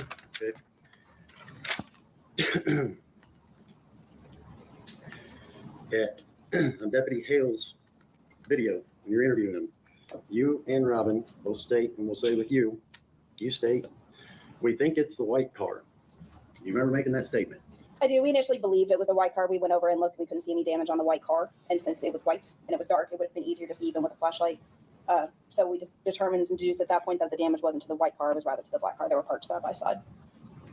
Did you make that determination or did the deputy make the determination? I made that determination. Did you guys take pictures of these vehicles? No. And the reason I'm trying to bring all that up is, again, it's not consistent with what other witnesses stated. That's These are fine. your own statements. Objection. Riefers, don't make statements, ask questions. Yes, Your Honor. You're stating that you stated it was a white vehicle at first, correct? Correct. And then now you're stating it's a black vehicle? I am stating that as I looked that evening at both vehicles and did not see any damage on the white vehicle, at that point I assumed it was the black vehicle you had hit, which would make sense. And I mean, both vehicles shook. You assumed? Took out one of them, but they were right next to each other. So And you saw this yes, and you were present. And Ashley was with you? yes. Is it possible that you saw it, but Ashley didn't see it? Objection. Answer if you can. I'll rule the objection. Aha! Okay. What about your husband? It's entirely possible. And did your husband He's doing make any good. statements to the deputies as well at the end that he said it wasn't like I was trying to break in. I simply walked around to the back, saw him, and said okay and left? Objection is to what has been stated, Your Honor. I'll sustain the objection. Ask a different question, Mr. Riefers. Yes, sir. Do you remember what your husband said to the deputy when I walked around the back and met him? Objection. Yeah, let's not talk about what other folks would have said other than this witness. Where were you? Learn when from that. I was around the back of the house. Yes. Initially, I was in my kitchen and I saw you in the backyard, and it scared me.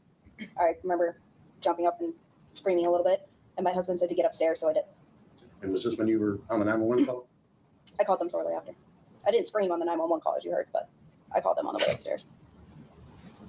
And that's when I came into the backyard. You were still on the phone with them? You came into the yard. I saw you in my back window.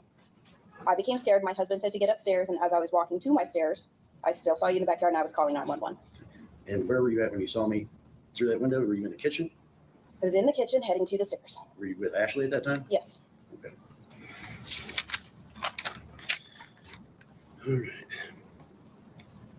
And then you said when we were sitting down by the fire at about 7:30 in the evening, we had a nightcap. Do you remember how many drinks that you had then? I believe the same as I said previously, which would have been at most one. Would have been at At most one. most one that evening. Didn't she have a couple during the day?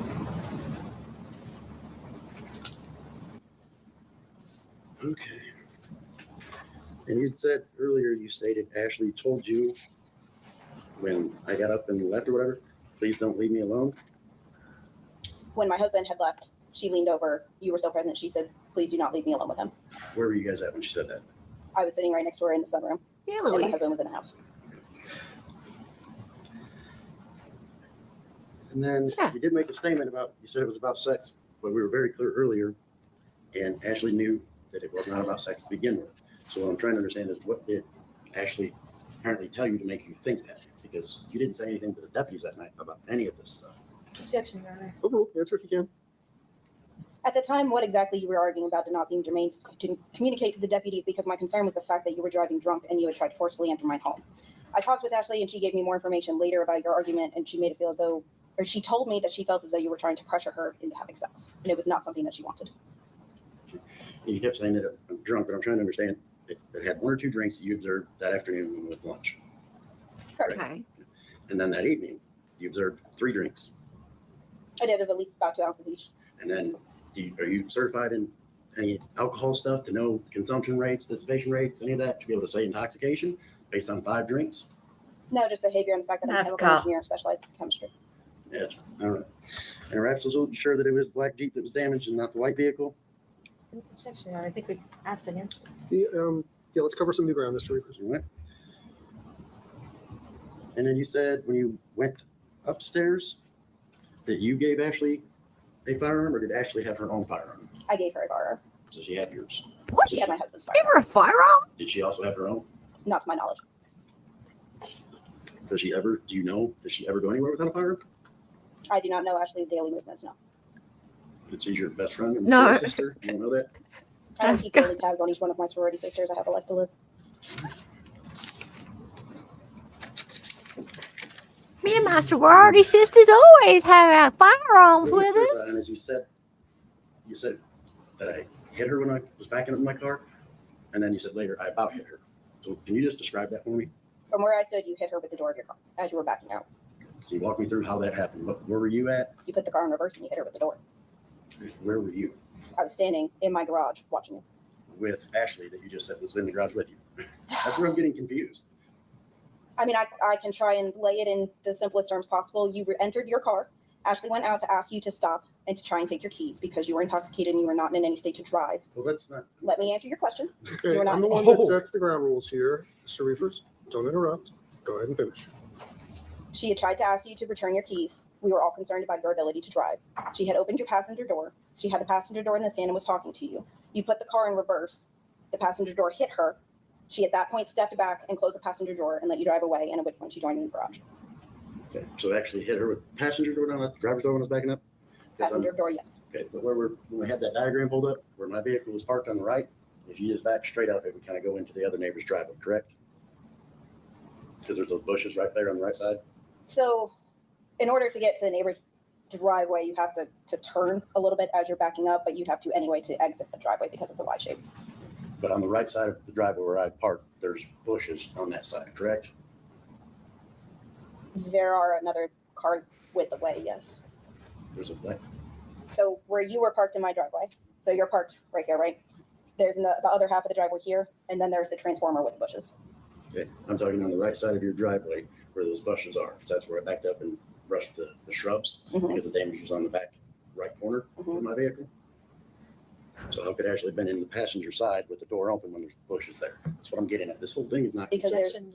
But you're sure, absolutely sure, you saw me hit this car. Yes, there is space between where the bushes were and where Ashley is, and my driveway is also more than one car length long. So you had to actively back out as well as turn if you were going to completely exit the driveway. And at that point in which you turned into the bush and the neighbor's car and then left my driveway. Answer the question. And then when Deputy Hale first come back, he'd asked if everybody was here was okay or whatever, and kind of trying to get a feel of what was going on. Do you remember you had asked him that they found me and what I was under arrest for? I don't recall if I asked him or not. Do you remember making the statement? You asked, is he under arrest for, and then he paused and then said drunk. I'm confused as to what you're asking me. That you didn't even know that what I was being arrested for. No, my concern was whether or not you would be arrested or if I would have to worry about you coming back to my house later that night. And what made you so concerned about me coming back to the house that night? Why are you trying to make it that I'm arrested at that point? Like, I was the one that wanted to leave. Judge, Do you Your remember? Honor. Just ask the question, Mr. Riefers. Do you Save the remember commentary. sitting out back when we were having like your little table you got out back, and Dash was sitting in front of me, and she was the one that kept grabbing my hand and pulling it around her and putting it on her leg. Then I'm sorry, you asked me whether or not I was concerned about you returning to my house or about your behavior with Ashley. I'm asking if you remember us all sitting there at the table, and Ashley kept looking at you saying, "I really like this one." Grabbed my arm and brought it around her and kept putting it on her leg. You remember seeing that? You were sitting there with her. Perhaps once or twice. Okay. I have no further questions, Your Honor. Anything else for this witness? No redirect, no. Thank Thank you. you, ma'am. You can step down. You're free to go.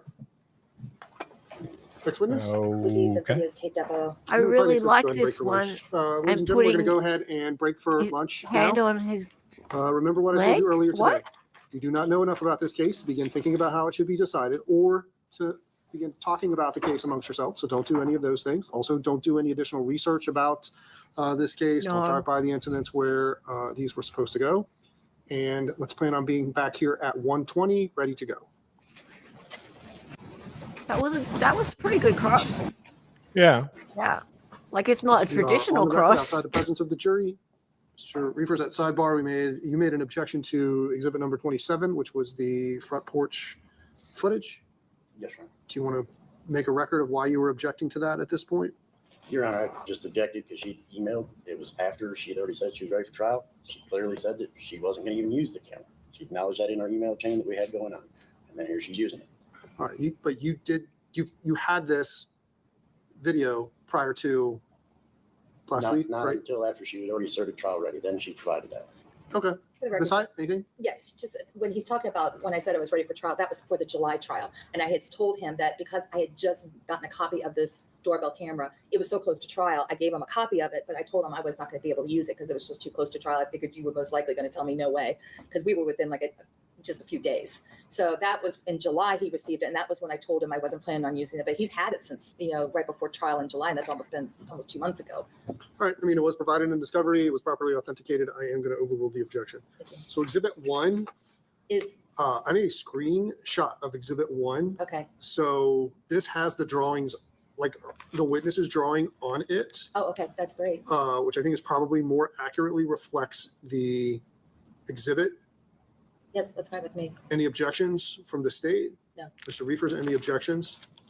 No, Your Honor, when we submitted that, I also submitted the Google Earth photo with it that just shows the actual picture of it.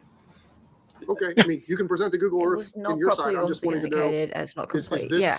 I believe this more accurately represents Exhibit 1. It's not in color, but it has the diagram, plus it has the witness's drawing of the diagram on it. That's fine with me, Your Honor. All right.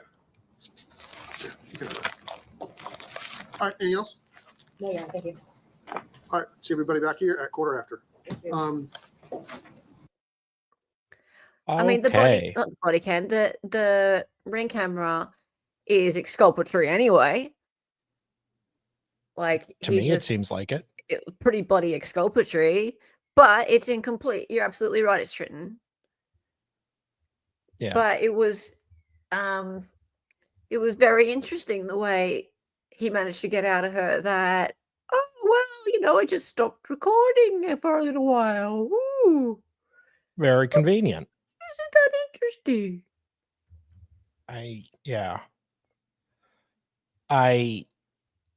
Next up we have Ashley. She testified kind of a deposition, but she came to court on August 13th. And they're going to play that deposition. She also got a little snippy with the judge. They're not going to play that part, but I have her getting snippy. And the judge almost called it off, her deposition off, and said she had to, because she's going to be on vacation, and said she had to come back to court and just testify during trial because she didn't want to give her address. So hang on a minute. So there's a deposition, Mhm. and then she's in court as well. No. They play the deposition. So that's it. She doesn't come to court. She does not come to court this time. Right. Yeah. So, So how they'll can she play get the. snippy at the judge if it's a deposition? I watched it live when they did the deposition like a month ago. Oh. So I saw like what happened. Like they are gonna then cut out. They're gonna cut her testimony and just play her testimony. So I recorded what happened like before when she was Oh, called look to at the you. stand and all that. Yeah. Cool. Oh no, I already found it, Luis. I'll play that tomorrow. Cool. So yeah, it was. That was the first time I saw this guy, like a month ago, and Louise has been helping me keep track of it. La And Pepita, why do you think he's super guilty? Or are you just being maybe, but yeah? I mean, I don't think the needle's moved either way yet. No. But I mean, all I know is that, and this is just from what I've heard from you guys chatting, is that they didn't actually take a test. They don't know whether he was over the alcohol limit or not. So I don't see how they can prove that he's guilty of operating under the influence at all. That's the main charge, right? Here. So we got 5. The kind of the charge for most of this is the misdemeanor OUI, but the big charge is the felony 4th degree improper handling firearms in motor vehicle. And that's because he was drunk. Improper handling, is that being, sorry, improper handling, how's that work? That to do with drinking? Yeah. Right. So again, you'd have to be over the limit. Yeah. Right. So I think just somebody said, Sean's talked about before, you don't have to have a blood test. I think everyone's guilty just to aggravate Hella. You don't have to have a blood test or like something to prove it. Like you can prove it by like testimony, and like the officers observed him slurring his words or doing this or doing that. But if he was in jail telling them they need to do a blood test, they need to prove that he was drunk. He asked them over and over and over, demanding a test. Yeah. And they didn't do one. That's odd. Why didn't they not do one? He was probably annoying them, and it was the middle of the night. You're going to charge someone with 5 counts that relate to being over the limit. You would think they test you. He says he did. And he's trying to get the footage, and I don't know, some of the footage he could not get. Well, you would think that one of his witnesses would be one of the arresting officers, right? Or, oh yeah, well, the state's he'll cross them. Yeah. So this is a lot more interesting than I expected. Yeah. The body cam wasn't working. Yeah. I bet. So I bet. And yeah, one of It's the very arresting interesting. officers has quit. So Of course. So just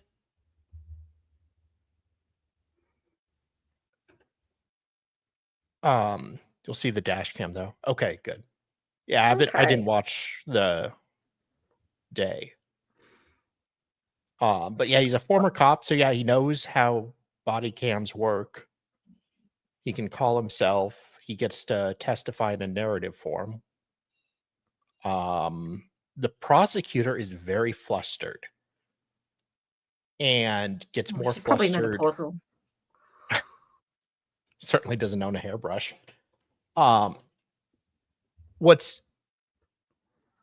He seems to be really throwing her off her game. And it's, like Trent said, this is very unusual for the state because of how much he gets to testify. He's also a former police officer, so he knows, he's not a lawyer, but he knows enough.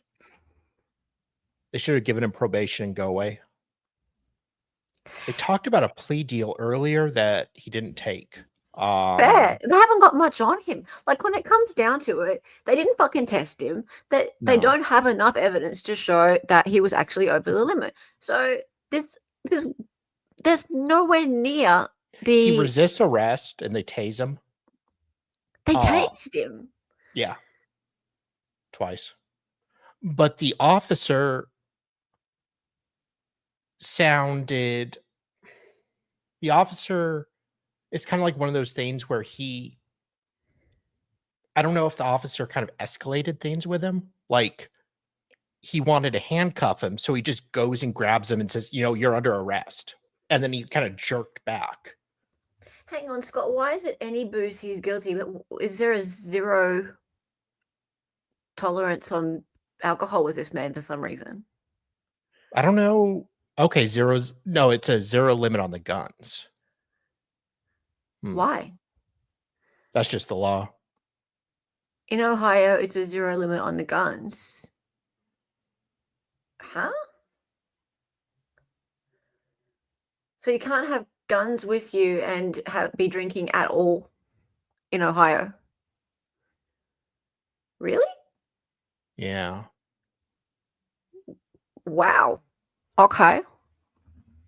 I thought that in the US, you could have guns on you no matter what.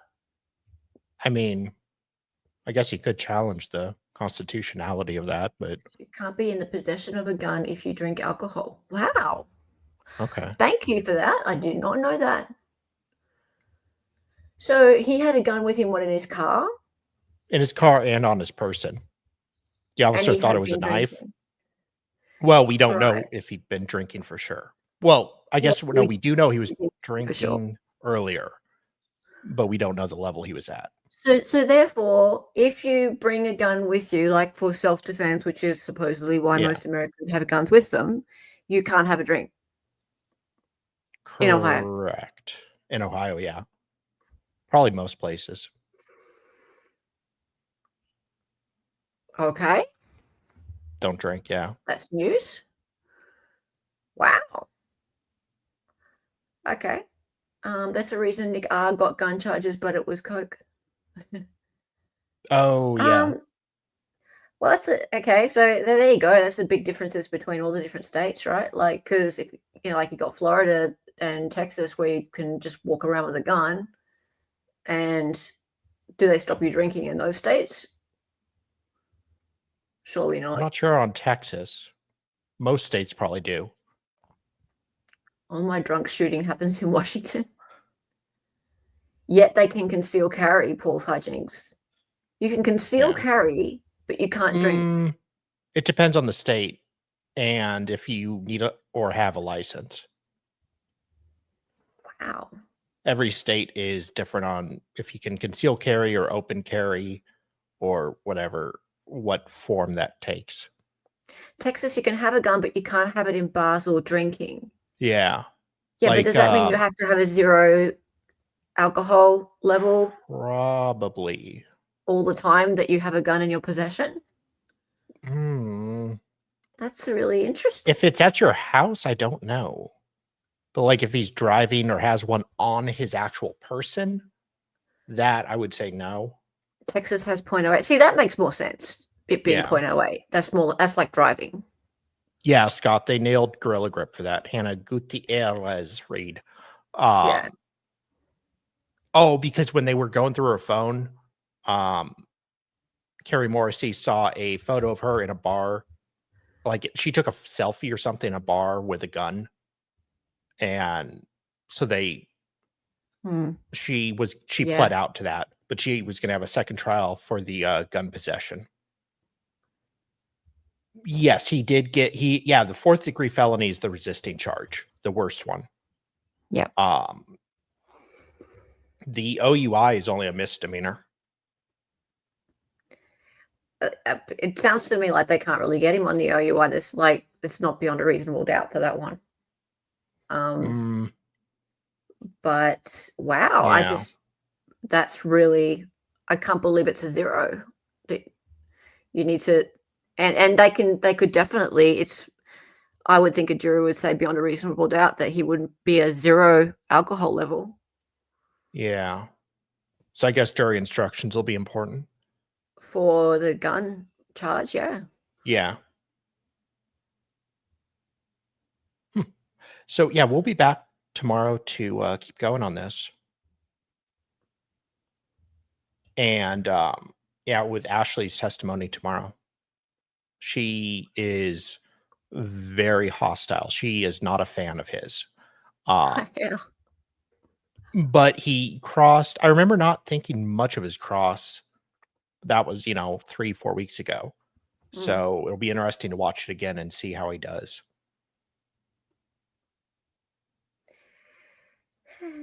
If the dash cam shows copying a dick towards him because he backed off or flinched, that's not resisting arrest. I don't think it should be. But a lot of time, cops, if a cop wants to be a dick, okay, the dash cam may sway my opinion. Okay. No, I'm keeping an open mind. Yeah. I'm keeping an open mind. I really have only seen 20 minutes. I saw the ending of today, and the prosecutor's getting pretty flustered. So I'm kind of really looking forward to the rest of this. Yeah, I mean, I still think this woman today is a cow. Yeah. Oh, yeah. It's getting a lot more interesting to me. And Yeah, but I mean, he could be guilty as fuck. no, but thank you. That's fair, yeah, Louise. that's cool. Thank So, you. hey, I could be making an ass of myself right now, and he's But totally guilty. I don't know. everyone involved could be an asshole. Yeah, that's true. I think today he's behaved himself very well, and also the defendant. Yeah, the defendant's been.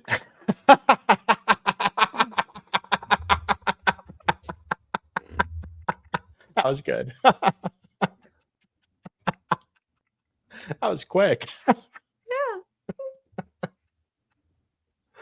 Oh, that was good. Yeah, the defendant, not me, in front of the jury was good.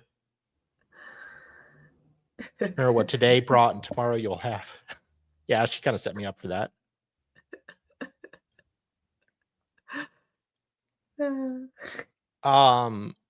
Judge let me down on the double standards. Yeah, he's doing pretty well at the start. I think you'll most likely get let off. Well, I don't know what it sounds like. There's some interesting stuff coming tomorrow. I will say this county almost never convicts from all the trials I've seen. It's really weird. Like some of the cases I've seen where I thought, okay, he's definitely guilty. He gets found not guilty. The jailhouse murder trial was really interesting. That was this county. I think that was Judge Teep. And a couple of the trials I've seen, they just keep getting found not guilty. And some of the cases have been pretty weak, but we often see weak cases and they still convict.